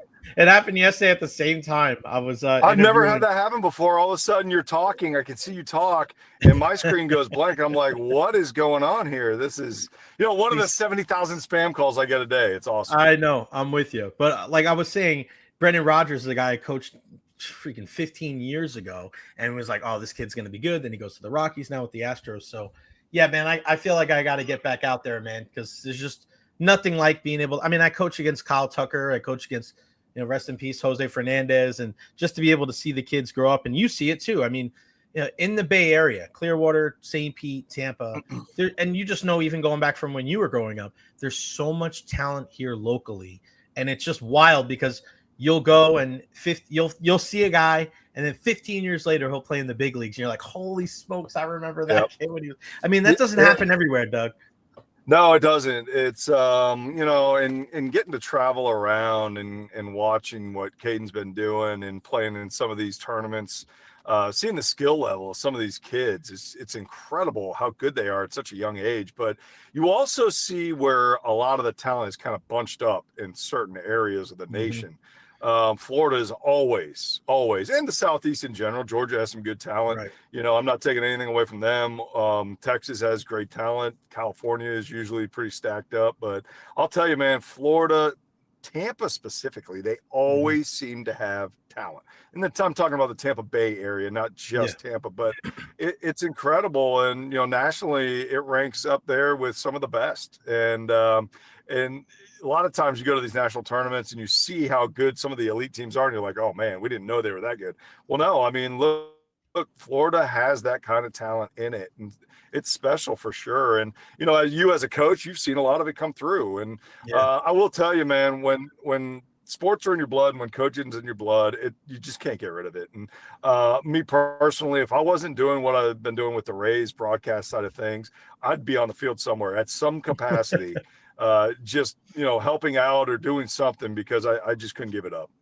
Yeah, it's funny. Somebody tried to hand me a fungo the other day, and I was like, I can't. And they're like, why? I was like, because then I can't put a fungo down. Because I was the guy. I don't know if I ever told you this. So years ago, I was at Freedom High School, and our rival was Wharton High School, because they're both on Bruce B. Downs up there in New Tampa. And I was hitting IO after Wade Boggs. Wade Boggs, the guy that I grew up watching, 3,000 hits himself, Mr. Chicken Man himself. And I said to myself, how the hell am I going to hit IO better than Wade Boggs? And I go, it comes down to one thing. It comes down to the pop-up at the end of IO that you hit to the catcher. You're either going to hit it to the catcher, because it's not easy. For those that have ever tried it, it is not easy to hit a pop-up, even if you do it every day. I see people that hit IO all the time, and they still, at times, struggle hitting that pop-up to the catcher. Because you got to you throw the ball slightly behind you and hit it straight up in the air. So Wade does his thing. He looks polished. He looks like $1 million. Here comes the pop up to the catcher, and he hits a freaking fly ball to center field and just walks right off the field. He's not going to try again. He just walks off. I run out to the field. I am so excited. I'm like, I have a chance. Comes all the way around. Flawless IO. I hit a pop up. It goes between the pitcher's mound and home plate. My catcher runs out, slides, catches the ball. I run off the field. I was like, I hit a better IO than Wade Boggs. I could have retired right there. It was so much fun. And to this day, every time I see Wade, I bring it up to him, and he'll lie and say that he remembers it because it was nothing to him, but to me, it was everything. Right. But yeah, it's just incredible. Looking at this Rays team, I look at, and we'll start with the pitchers. I mean, a guy like Ryan Pepio, hard luck the other night. I feel like he was just a touch off. Drew Rasmussen's been really throwing the ball well, but I don't think that the guys have been as crisp this year early on. Does that have to do with being outside? It's just kind of normal having some issues in the beginning of the season? Because as well as some guys have, and again, Rasmussen's done well, Boz has kind of slipped off after a really strong start. Overall, when you look at this, let's just stay at the starting rotation. What has not been working as well as we've seen in years past? Yeah, it's interesting when you look at them as a whole because all their stuff analytically kind of plays like it did last year, right? And the velocities and the breaks of all their breaking balls, the changeups, the spins, the axis, everything looks pretty similar compared to last year when you're talking about the overall starting rotation. But the one thing that they're kind of missing right now, or at least they don't have as much of compared to 12 months ago, is the swing and miss. The strikeout numbers are way down compared to the starts first month and a half, 2 months of the season last year, and that's why it's kind of a mystery because all the stuff again is there, right? Taj Bradley his strikeouts are down. I know the split finger for him isn't getting enough specifically, so maybe he's more of specifically one pitch, but some of the other guys, Shane Boz here recently hasn't gotten as much of the swing and miss. And so, when you're not getting as much swing and miss, that means you're relying on light contact or weak contact, and you got to be a little bit more exact. And maybe that's creeping into what some of these outings are showing. I do think that every one of these guys has had good outings, and they've also had some outings where you look at it and say, well, that wasn't their A game, right? They didn't have their stuff. And so the good thing is Kyle Snyder's working with them all. And again, I think I've probably said this on your show before. This guy's the best pitching coach in the league, man. There's no one more dialed in than Kyle Snyder because he relates on both levels. He relates to these guys as individuals, as people, and not just a number or a pitcher on the mound. He relates to them personally, which gets their trust. But then he also understands how to dial in and utilize all the numbers in his favor and not overwhelm the player. And it's probably one of the hardest things to do now as a coach because there's so much information out there. You got to dissect what's important, what's not important. Then you have to basically relay that message to the pitcher without overwhelming him or confusing him. Kyle's the best at it. And so I think he's going to right the ship with the starting rotation. Again, I don't think they're terrible by any means. I think they're just middle of the pack. And going into the season, we know what the ceiling is for this rotation, and we expect them to be maybe a top 5, top 7 rotation in the league, and they still have that potential. But I see Kyle Snyder making some adjustments and trying to get them there. What have you seen from a guy like Junior Caminero? I thought it was, people were worried about, putting too much on his plate because he's such a young kid. And I said, well, whether we're worried about it or not, that's inconsequential. This is a guy that tore it up in the offseason and doing what he did down there in winter ball. And, regardless of what his age is, he's going to bat third and probably play third a good chunk of the start of the season. He was not playing today, mired in a 1-for-17 slump. Is the swing a little long? Is his pitch selection? Obviously he's not probably getting the ball in the air as much as he'd like, but when you look at Junior Caminero, why has it been a little bit more of a kind of a stop and go rather than kind of a consistency, other than the fact that he's just a young kid? Yeah, I mean, look, I think you've nailed it right there. I think he did have a lot of pressure coming in as a 21-year-old in an offense where they're basically saying, hey, you have to be a guy. That's very, very hard to do. Even the most elite guys struggle at 21 years old. Just think back where you were at 21, right? So yeah, the talent is absolutely there. We've seen it flash. To be able to bring it out consistently, I think he's still working on that. Offensively at home, his numbers are outstanding. He's gotten really good home numbers. He's hitting well. On the road, it's been a little bit of a struggle. And look, for Junior, I think it is mechanical a little bit. I think he does get a little long at times, and that happens when you have a power hitter coming up through the minor league system who is the number one prospect in baseball, and he can turn on anybody, right? He had no problem hitting anybody in the minor leagues, anybody in the Dominican League. We saw that in winter ball numbers. And by the way, there's a lot of major leaguers in that league. Oh, yeah. And we've seen it at times at the major league level, but you got to also understand there's going to be inconsistencies with a kid this young. And I think that's just where we're seeing it. He's just not as consistent as we've seen him, or we will see him over the years. To me, a really good comp for him is Vladimir Guerrero Jr. And we all know the hit tool that Jr. has. And I think that, Caminero shows that as well. I think he could be right up there with him. But it's the consistency where he's not coming out and being able to knock out 2+ hits a night or 1 to 3 hits a night, maybe. And that's where I'd like to see an improvement, is just that consistent factor, and it will come just on the, knowledge that he is just going through a lot of these things at the first time. He's still going through some of the fields. So he's seeing some of these pitchers for the first time. Just think about the fact that, he's still so young. So once he starts seeing these guys repetitively, once he starts going to these stadiums, knowing what to expect, what to anticipate, think about how much better he's going to be. Yeah, it's a great point. You just brought up the Dominican League. Where is, outside of the minor leagues, major leagues, did you ever play winter ball somewhere down in the islands? Did you ever play, like Cape Cod or anything like that? Where's, give me a league outside of the normal major and minors that you plied your trade at. Sure. I played in Puerto Rico for 2 separate off seasons. I played for the Mayaguez Indios. And I absolutely loved it, man, for 2 reasons. First of all, the first time I went down there was after I missed some time on the IL with the Rays, and I needed to get some more innings and just more experience in general, and needed to work on some things, my mechanics and some other things. And going down there was a perfect environment to do it. Got removed from all the distractions, and all I could focus on is really baseball, right? And so going to the park, working as hard as I could against some really good competition, it really helped me out. And that was I would say I was like 23, 24 when I went the first time. Excellent experience. And then I went back after my last shoulder surgery to rehab my arm and show everybody that I was healthy, and went back to the same place, the Mayaguez Indios, and was able to play for them, played, the entire offseason there. And had the same experience, except that time I was a reliever and I got to be the closer for them. And so, nice. I enjoyed it. It's a different culture. I would always recommend, and I do recommend to any young player coming up through the minor leagues and into the big leagues, if they get a chance to play winter ball, 100% do it. You have to go for maybe a couple of reasons. I would think, first of all, for the talent and the experience. It's excellent experience. It'll help you grow, and it'll help you get that much better in your career. Secondly, I think it's important to just kind of show what some of the other guys who are coming from these islands are experiencing when they come to the States and play, right? They're out of their own element. They're away from home.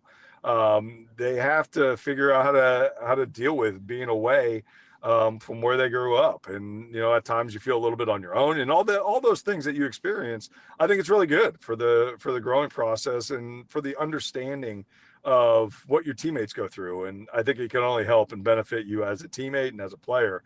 So that's why I love winter ball in general, and not to mention the passion of the fans is off the charts, man. You saw the home run trot from Junior Caminero. It took him an hour and a half to get around the bases, and he high-fived the mascot on his way to first.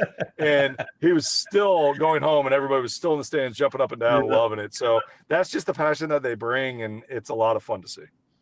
Doug, speaking of adjustments, what do you think has been the most difficult adjustment for these hitters playing at Steinbrenner Field? Because, unfortunately, we just heard that Isaac Paredes hit a 2-run home run in the first. It's 2-0. Paredes really taking it to his former team out of Isaac, man. It's pretty wild. Yeah. But what have you noticed? What have you heard as far as some of because it's tough because that they're playing in a new ballpark. Are they overthinking it a little bit? Are they trying to do too much? What has been some of the inconsistency or the cause, you think, some of these inconsistencies offensively with this team?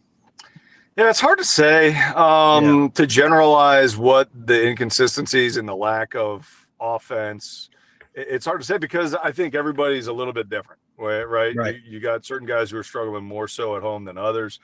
the one thing you can say is that the numbers just don't reflect what we thought was going to happen playing the Steinbrenner Field. The big hit continues to elude them, in my opinion. Every night you're seeing a 1 for 8, 1 for 10 in runners in scoring position, and that really, really hurts.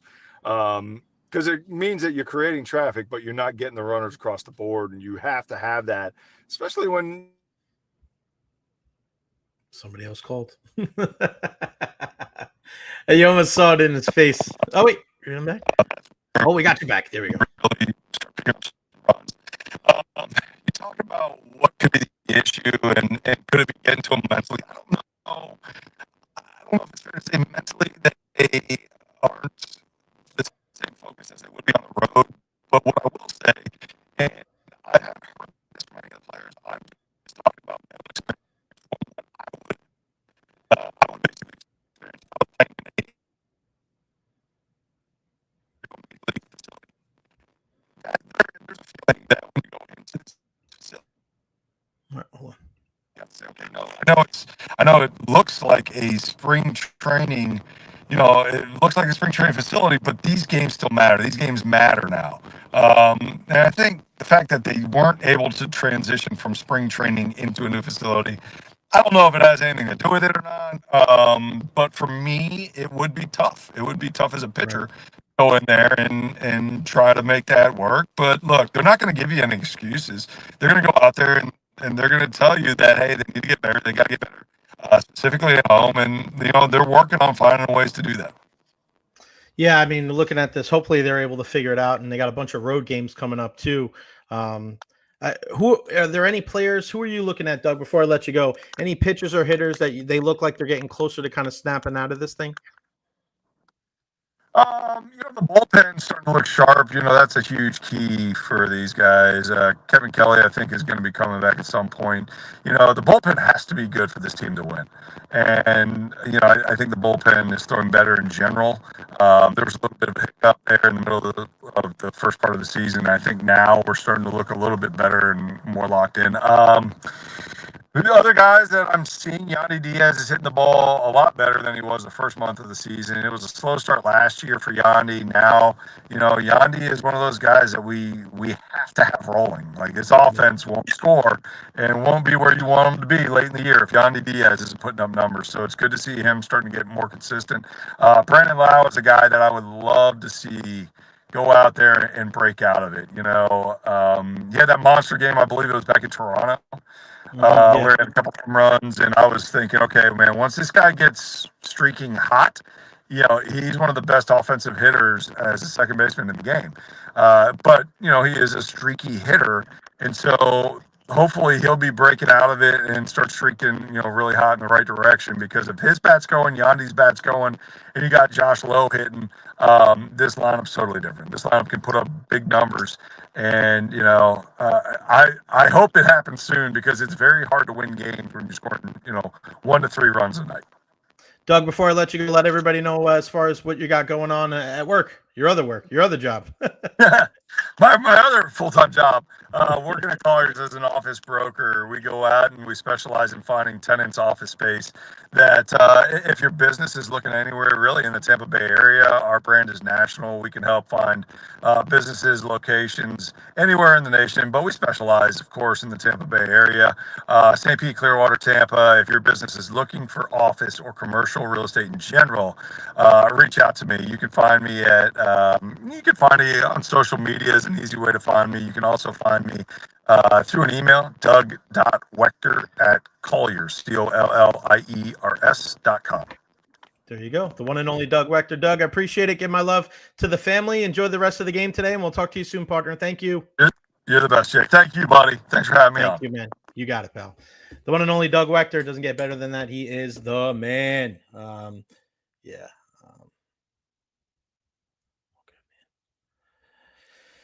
Getting closer.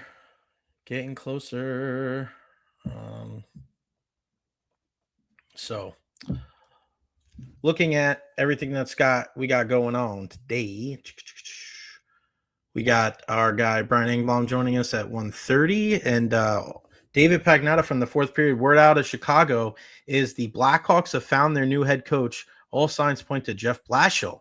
An announcement is expected later today or Thursday and will include additional coaching staff changes. Let me put this interesting.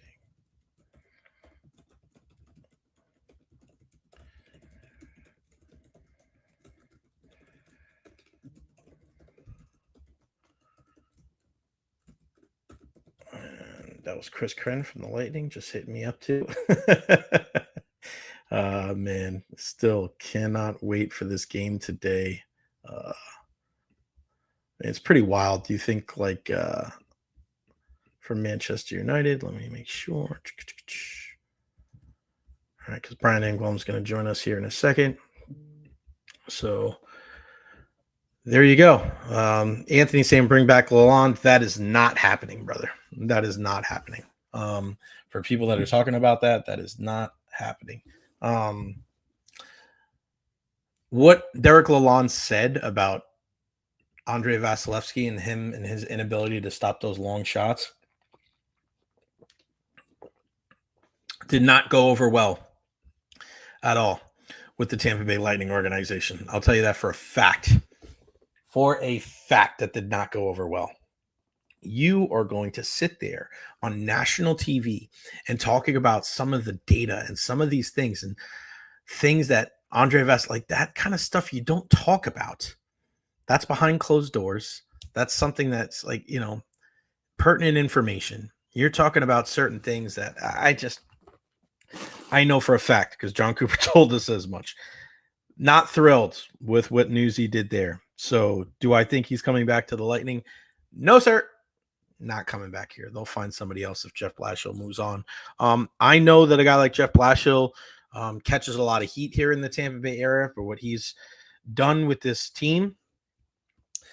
So if he goes to Chicago, people think he's going to be better the second time around. He could be after his stint there in Detroit.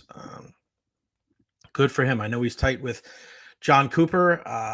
I think they do need a change when it comes to their coaching structure and their defensive structure. And we'll ask Brian Engblom because he's going to join us in a couple of minutes here.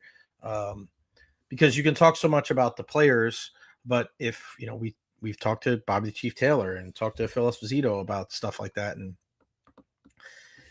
I don't know if they're necessarily fans of what the structure has been like when it comes to the Tampa Bay Lightning in their own defensive zone. So maybe getting a fresh voice and, and I know T. Kraz was talking about this yesterday too on the air about firing Kevin Cash.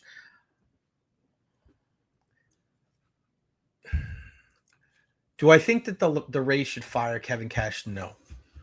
But do I think there are times when changes need to be made and different voices need to be heard?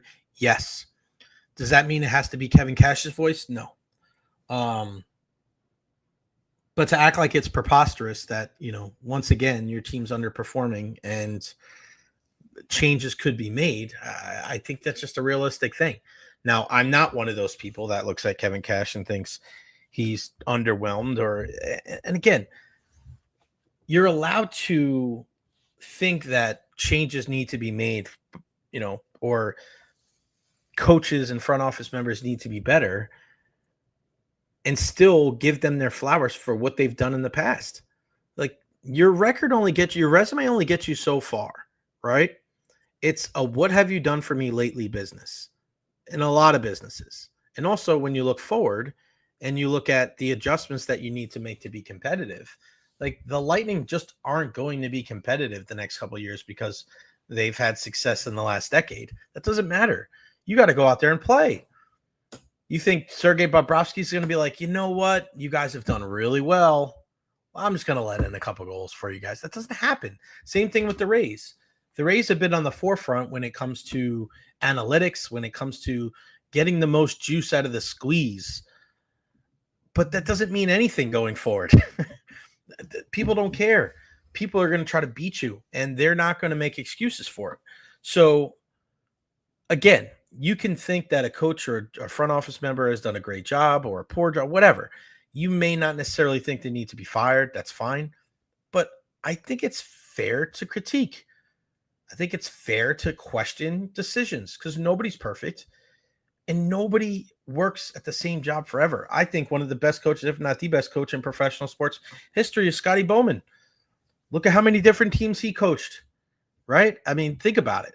He wasn't with Montreal forever. He wasn't with St. Louis forever, and Pittsburgh forever, and Detroit forever. Like, sometimes you need to hear a new voice. Sometimes you need to change the scenery. Doesn't mean you're not grateful for what has happened in the past, but just things change, people change, times change. Just the way it goes.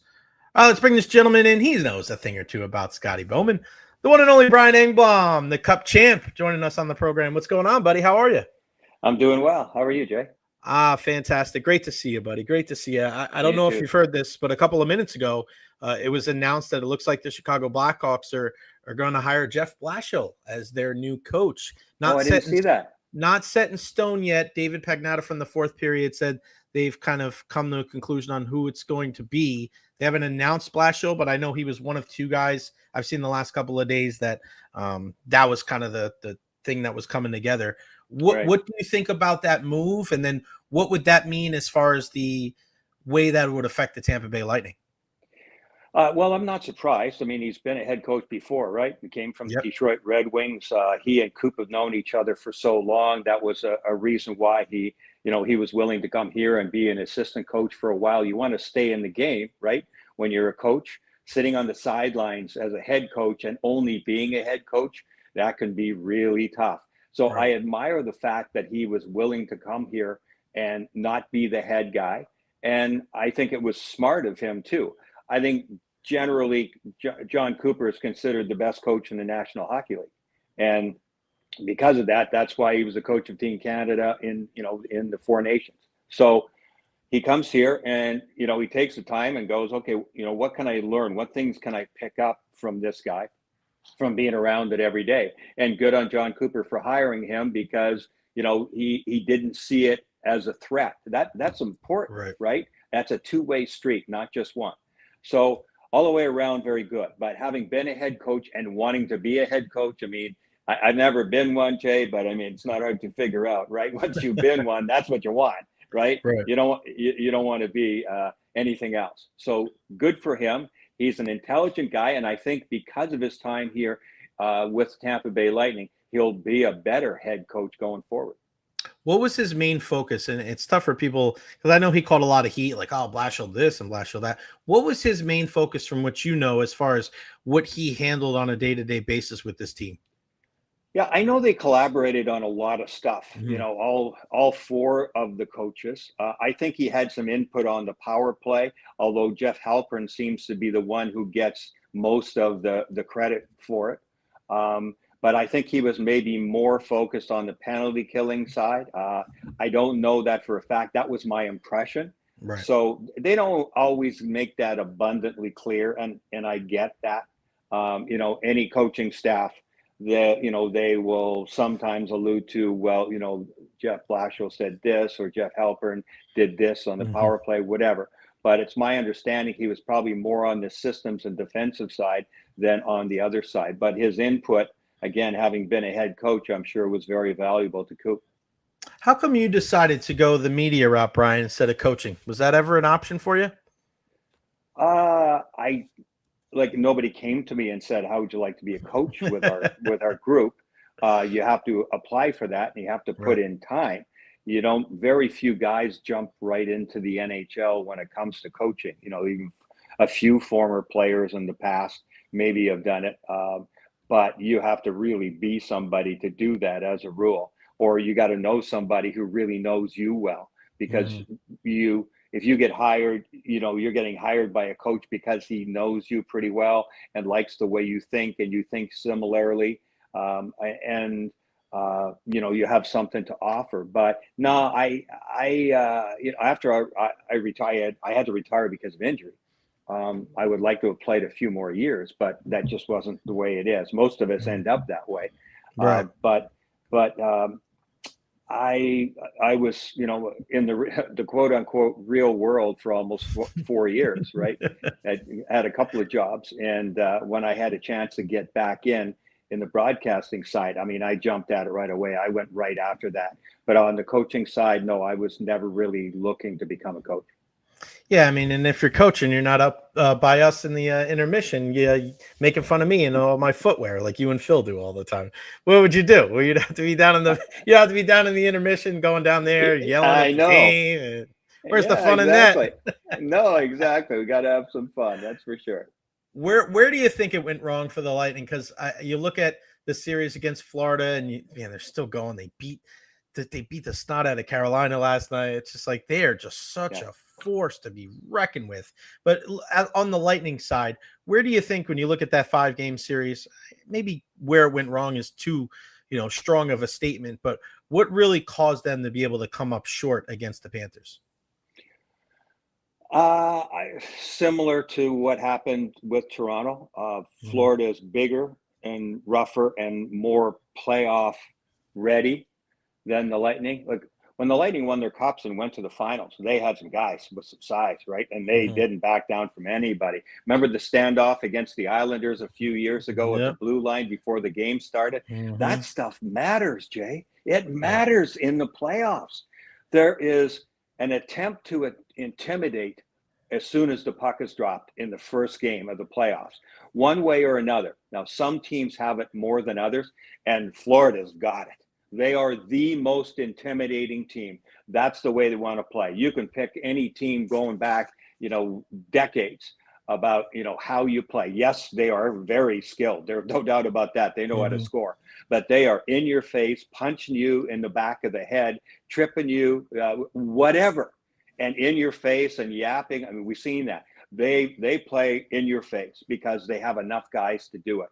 You have to be able to answer that to a certain point. And people say, well, you can just walk away from that and beat them on the power play. Oh, yeah, okay, good. Yeah, all right, nice plan. But you have to be able to smack them back in the face sometimes. Right. Absolutely have to. Not everybody, but it would help if everybody can contribute a little bit in that department. The Lightning did not have as many big guys. They didn't have that muscle as much as they've had during the cup years. And I think that's what they will assess, size on the third, fourth line, and some guys with some reputation and some, who's going to punch Sam Bennett back, in the back of the head. Not even just in the face, but in the back of the head. It's intimidation. Intimidation is big. So you have to be able to power play, the penalty kill, all that stuff. Yeah. And look, the Lightning didn't shrink away. They just didn't have enough to compete against them. And you're going to get some power plays. You cannot, even as good as the Lightning power play is, or anybody's power play for that matter, you cannot rely on your power play to win you series. It might overall be a big factor for you, but somebody's going to have your kryptonite. If I have a choice in the playoffs, I've been saying this for decades. If I have a choice in the playoffs as to whether my power play or my penalty kill is going to be better, I want the penalty kill every time. Take the power play as a bonus. You have to be able to win 5-on-5, and you have to be able to go to your strengths 5-on-5 in order to win any series and to win the Stanley Cup. The power play is a bonus. The power play feeds your top guys. They feel great about themselves, which means they're going to be better 5-on-5 at both ends of the rink. So, but if you go out there and go, we got to win this on the power play, good luck. You might get away with it, but you are not going to win 4 rounds by doing that. Even Connor McDavid and Draisaitl and those guys, and Cooch and Pointer, and Heddy, I mean, they're no slouches. They're right up there, right? As some of the best the game has right now. But if you are relying on that, it's not going to happen. I think that Florida had more size. They had more grit to go 4 lines.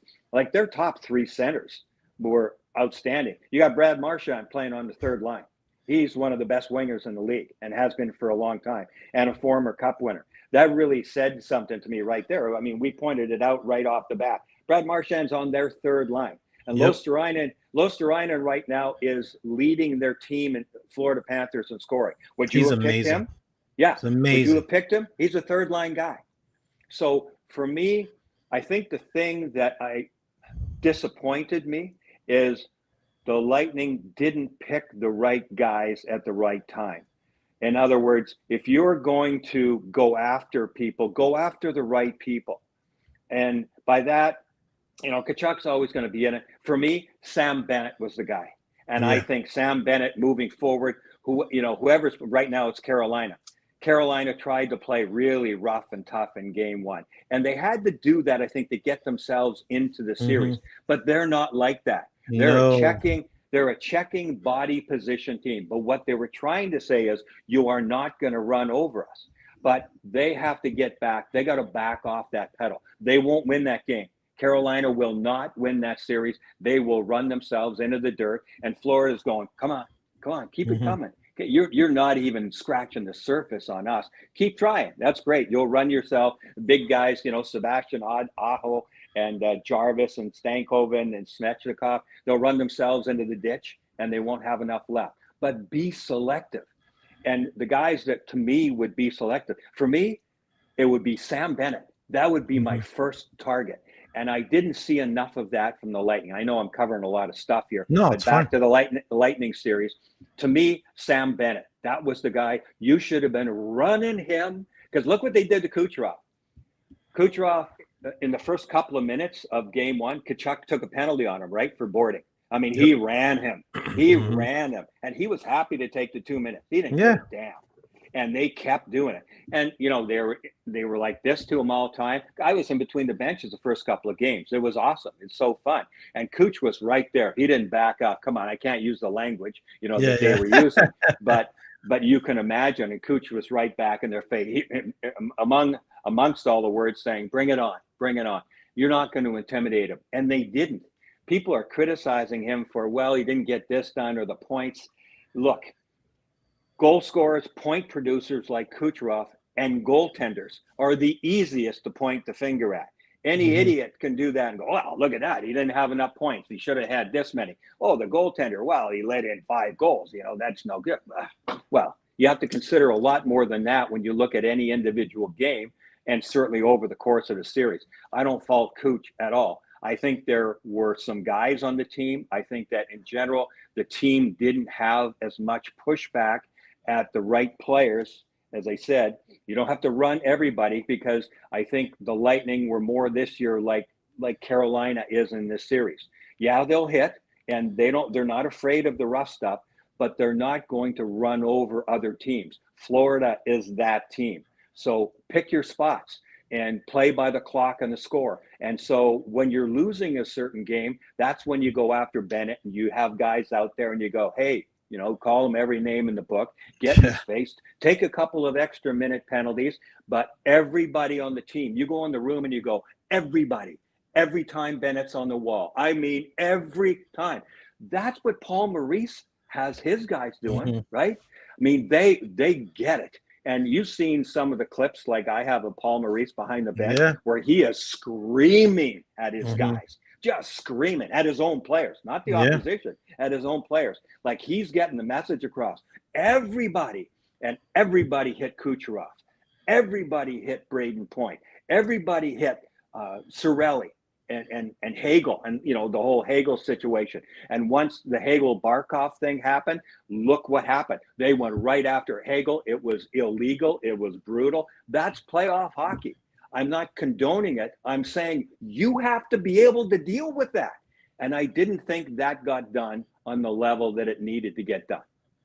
Is that something that can be done with bringing in outside guys? Like, I mean, obviously you had Pat Maroon. I think he was kind of the table setter, and we saw his skills deteriorate, because you still got to be able to play a little bit too. Just his it was never the fleetest of foot, but you could just tell the way how his skills deteriorated over time. It's tough to get guys like that, right? Because it's not like you getting the Donald Brashears of the world. You're not going back and getting the Domies and the Proberts of the world. So that is a balance, right, Brian? Because you got to get guys that, if you're going to bring him in, the guy, he can't be a net negative and can't be, play 82 games and score 4 points either, right? Pat Maroon could teach a master class in what he did for the year or two on the Cup teams, because who he talked to, who he went after, when he went after them, how he got involved, pretty much a master class. They brought in Tanner Jeannot. Tanner Jeannot had none of that. He had no clue. That's why he didn't last long. Tanner Jeannot is tough as nails. I mean, guys, he has a reputation around the league. When he weighed, you saw that, when he, after the whistle, and he waded his way into the pile of players and started eyeballing guys on the other team, you had a lot of guys that went, okay, yeah, I'm out of here, right? But he's a decent player for sure, but he has no sense of what Pat Maroon is now, and that's a really important thing. There are other guys, that are not as big, or you don't need just a fighter. I mean, look what Kachuk and Bennett do. I mean, there's two really good examples.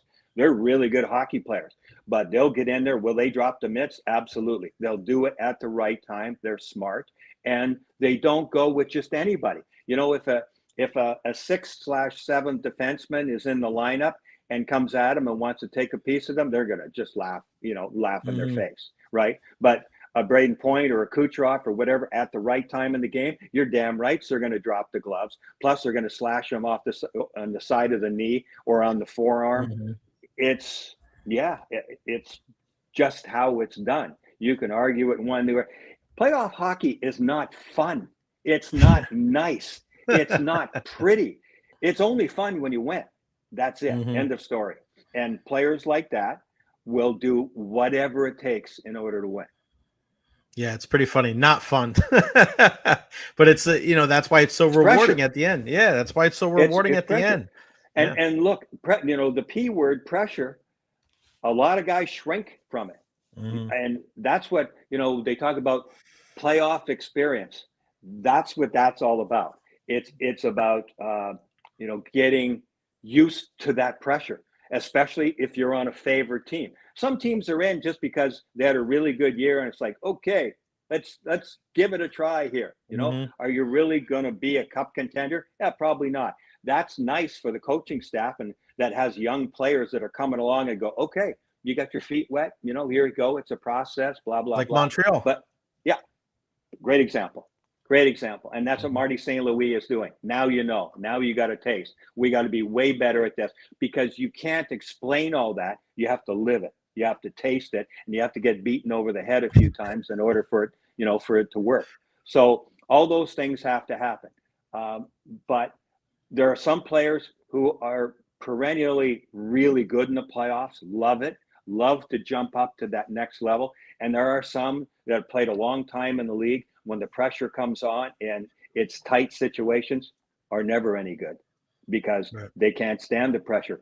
Players play, there's a whole spectrum of players in the league. And I think that's true on any team. Can be football, can be soccer, whatever, where some guys are really skilled and some of your best players, and they just play, love the game. We all love the game. Just play and whatever. And doesn't matter whether it's November or May, they just go out and play. Yeah, it gets a little rougher, and they get the job done. Now, there are others who are pretty skilled, but when the pressure's on, it's like, yeah, I'm not really into this. I just like to play.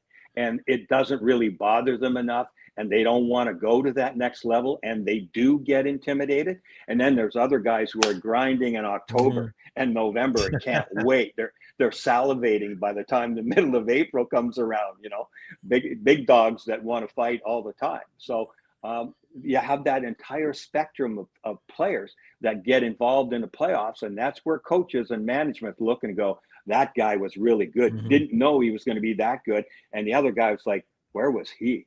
He was brutal, and he didn't even show up. It wasn't even just last year. It was the year before and the year before. And that's when they go.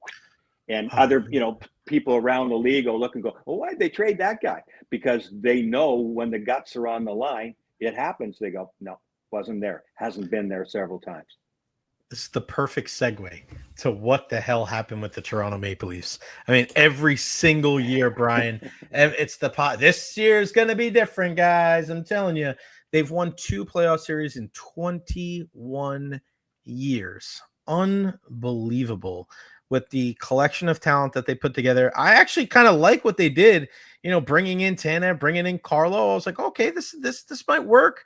That's definitely a position of need for them. But man, when you have guys at the top and you see Mitch Marner barking at his teammates there at the end, it's great. You can yell at your teammates. Everybody acted like that was a big deal. It's like, well, don't go down 3-0 at home. Don't lose 6-1 in your last 2 home playoff games. And, for all of the for all the things that they didn't do. I mean, you think of Nylander, Matthews, Marner, and Tavares. Those 4 guys were supposed to lead this team to the promised land for the first time since 1967, and they have been abject failures. Did not be able to get past the second round one time with that group. Is it what you just said, Brian? Too many. They said it themselves. Too many. I thought it was crazy. Austin Matthews, too many passengers. Dude, you're the captain. Like, you're the guy that's got to affect that in some way, right? Like, I didn't hear, if you heard Stamkos say that about that in the last couple of years, it was usually like in February somewhere when it was a bad, you know what I mean? Like, you didn't hear that in the playoffs. Like, my goodness, from your perspective, not just this year, but where did it go wrong? Where it's one thing if you don't win a cup, Brian. They didn't even make it to a conference finals. You're right. It is. Toronto is the perfect segue to what we're talking about. So let me step back for a second. Mm-hmm. I was lucky because I came into the league on a team that was one of the generational best teams ever. Montreal Canadiens in the late 70s. They're talked about as one of the greatest teams ever. So you got Hall of Famers, 10 guys in the Hall of Fame, right? So it wasn't about getting in the playoffs. Are you kidding? It was about win the cup. It was nothing less than win the cup. So you think just because we were the best team in the league, not every year, but we were right there. Some years, yeah, the team was the best. The year before I got there, they lost 8 games all year. That was the beginning of the 4 cups in a row. 8 games they lost. So do you think getting in the playoffs? Yeah, well, that's a no-brainer. You better win the cup. And is it easy? No. And teams do whatever they can, try to do it. And that was, after the Broad Street Bullies had won 2 straight, right? And what Montreal had to do was bring in big, heavy guys against the Philadelphia Flyers. You can ask Chief about this too, because mm-hmm. Chief was part of the Flyers. They had won 2 cups, the Broad Street Bullies, for a name, for a reason. I mean, you can, if you don't know anything about them, read up on it. Yeah, look them up. Bad dude. Talk about getting punched in the face or in the back of the head, or face-offs at center ice. Like, I'm gonna rip your head off, and saying things to you like, I mean, it was a freaking war. It was intimidating as hell. And so Montreal had to bring in players, and in the preseason, after those 2 cups by the Flyers, and they played them in Montreal, they brought in big guys, and they cleared the benches. So they had to beat up Selesky and Schultz and a couple of the other guys. They were the 2 or 3 biggest ones. Everybody fought. Larry Robinson kicked the out of Schultz. Serge Savard, who didn't fight much, took Selesky and just ragdolled him and kicked him all over the place. And they needed to do it. It was back-to-back preseason, okay? And then you had to do it in Philadelphia. So guess what Philly did? They brought in some monsters from their American League team, and they cleared the benches again. I was not there. This is the year before, mm-hmm. year or 2 years before I was there. That's what they had to do. They realized that if you have to be able to play more than one way. How many times have I said that to you? Over the years? If you're going to win the cup, you can't just be this really skilled team, which is what Montreal was. Okay, so I just wanted to set the table there. So now you have Toronto. So you add to the fact that I mentioned in Montreal, it was win the cup. We felt that pressure all the time. I played scared to death to make a mistake for the first 2.5 years in Montreal. Scared to death because all the other guys I played with seemed to make so few mistakes to me. I'm playing with Robinson, Savard, Lapointe. All 3 are in the Hall of Fame. Rod Langway, he's in the Hall of Fame as well, too. So not to speak of Lafleur and Schott and Lemaire. No, They didn't make a whole lot of mistakes because they were older, and they've been through it. I played scared to death. You get used to the pressure. That's why I talk about pressure, because I lived it. It scared the hell out of me. So you better show that you can take it and make the right plays at the right time. Toronto's not there yet. They're getting better. I saw pieces. I think Craig Berube did a really good job.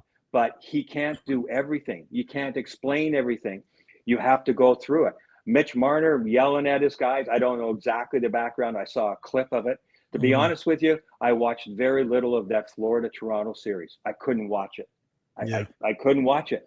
I feel like I still have too close a connection, after the Lightning lost out. Yeah, I didn't want to see Florida and Toronto play. I don't watch much. I watch the highlights. I'm with you, brother.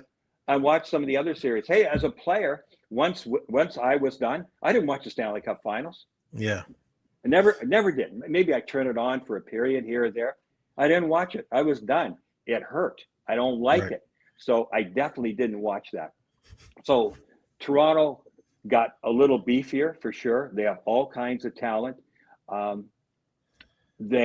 Some guys responded well, and by their own captain's words, we had too many passengers, meaning didn't know how to bear down, did get intimidated by the physical play. Yes, backing up, just going into the wall. You're the first one in the corner. You better be the first one. If you've got 2 steps on a Florida Panther, but you pull up and you go in even, or you go in second, that starts to tell you things. And it tells it to the Florida Panthers, like, we got them backing off. It's little things like that start going. Then the intimidation. And again, they're experienced, they're cup winners. They have skilled guys who are mean and nasty. And you put all those things together. Toronto doesn't have that kind of team. They don't have that kind of bite. They would rather win the fast game, move the puck. There is so much emphasis on, you have to have 2 kinds of teams. And I think, like the New York Islanders, I look at Lou Lamoriello's teams, who, he's had, cup winners in New Jersey. He's in, or was on the island. To me, he did the opposite. He had such a grinding team that he seemed to overlook adding some star pieces and some flow and some spectacular players, to win games in November and December and February, like the Lightning can. You got to have that skill, because you can't grind in today's game. Today's players won't do that. Very few teams can do that for 82 games and go all the way and win in the playoffs. You'd have to go to Lemaire's New Jersey Devils in the early 2000s, right? But they had some skill, and they could score at the right time. So you have to have that balance. You have the Islanders on this one side, and then you have other teams, maybe sort of like Toronto over the last couple of years, super skill, do what they do, score goals, have some of the biggest names, but you're playing in Toronto too. And so the Toronto-Montreal similarity of, you have to win. And if you can't take the pressure, you shouldn't be in Toronto.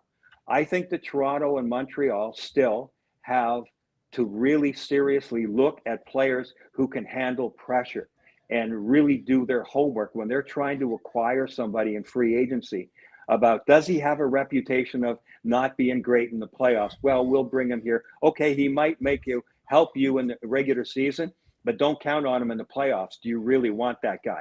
Toronto is pressure. I mean, the media eats you up. The fans eat you up. Being out on the street eats you up. We had that back in the day. People look at you sideways when you lost a couple of games in a row, in Montreal. And I think it's still like that. Over the years, they've had to accept a little less winning because the league is different. And I'm the first to say that. There's way more balance in the league. But the Toronto market is ugly tough. And if you can't take that kind of pressure, you shouldn't be playing in Toronto. Who do they get? Who do they do? Do you think Marner goes back there? Do you think Marner returns? I don't see how. He's already speaking in the past tense about, I loved my time here. All right. It just seems like he needs a change of scenery. Does he go with Yzerman? Does he go and get up with his old GM and go to Pittsburgh maybe? Does he go to, there's a couple of different spots, Utah, they're looking for another star. I mean, I just think Marner's time's done in Toronto. Do you agree with that? And what kind of player do you bring in, like a Marchand type to Toronto? I mean, it seems like they need a guy with some cup winning experience that can really help them. Yeah, that's a tough one to answer.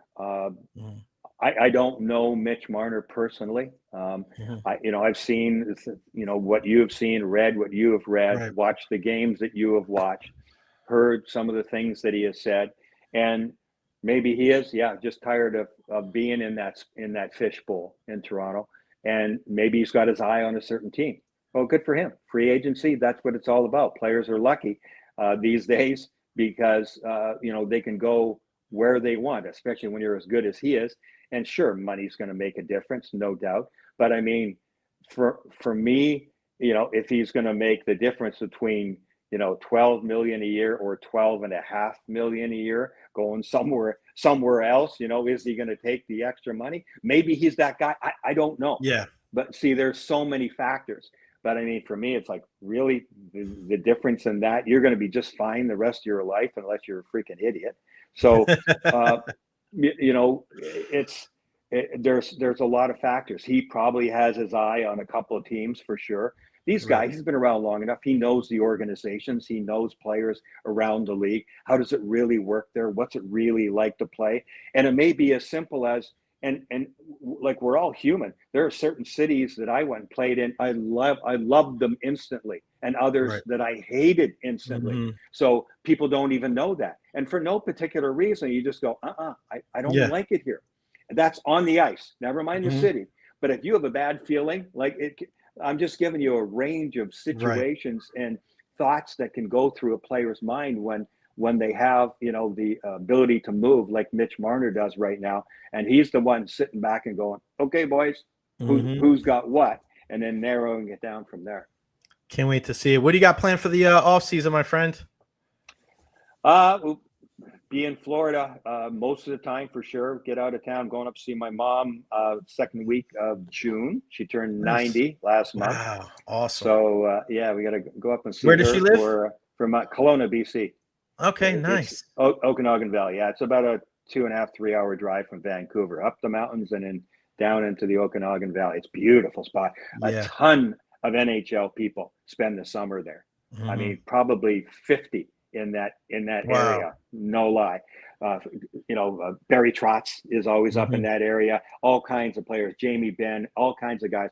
I know when they start getting in shape in August, going to training camp, they have some pretty good scrimmages because they've got some pretty serious talent that goes there. It's a great sort of a resort town there. Other than that, we're just going to kind of wing it. I'm going with a couple of buddies to the Chicago area for a golf tournament. We do sort of a golf weekend, a 4-day thing actually. Nice. In Chicago, it starts with a big charity tournament, and then we play a couple other places. That's in July, and that's about all that's on the agenda right now.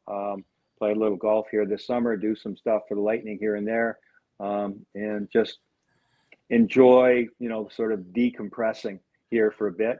Watch a little bit of hockey here and there, and the time just goes, Jay.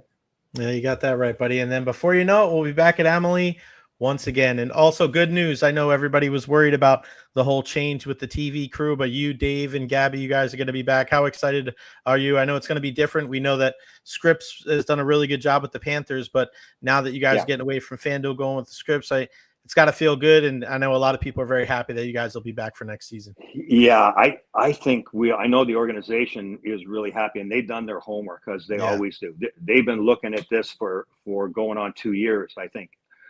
So, the FanDuel situation was good. It could have been better for sure. This will be way better. We will get into way more households for nothing. It won't be a cost. I know they're also expanding what's going to happen on the Lightning website, which there will be a slight cost to that, but you'll be able to watch Lightning games wherever you are as long as you can dial up the website. But the over-the-air stuff through Scripps, we're going to increase our audience double and beyond that, like day one, right off the bat. So that's a huge change. Yeah, having talked to the Florida guys throughout the course of the season, because they were on Scripps this year, they saw a big increase in the popularity. They like the way they were treated. I know Vegas, I think, was one of the first ones to go to Scripps a couple of years ago. Utah is also going. Now we are also joining the Scripps family as well, too. So it'll be Channel 66 here locally that will be on, and you'll be able to view that for nothing. So that's a huge thing. I love everything I'm hearing. And yes, we work for the team, so it's not like we were FanDuel employees. We're employees of the team. So that took away a lot of the pressure about worrying about what was going to happen to us individually. So yeah, we're looking forward to all that. It's going to be great, Jay. Awesome, man. Great news, and very happy that you guys are going to be in more households, and you'll still be here, man, because you guys do such a top-notch job for sure. Thank you so much, my friend, talking hockey and just your friendship, your mentorship, and all that stuff throughout the season and every season. Hit them straight. Enjoy your summer. Say hello to your mom and enjoy BC, man. We'll talk soon.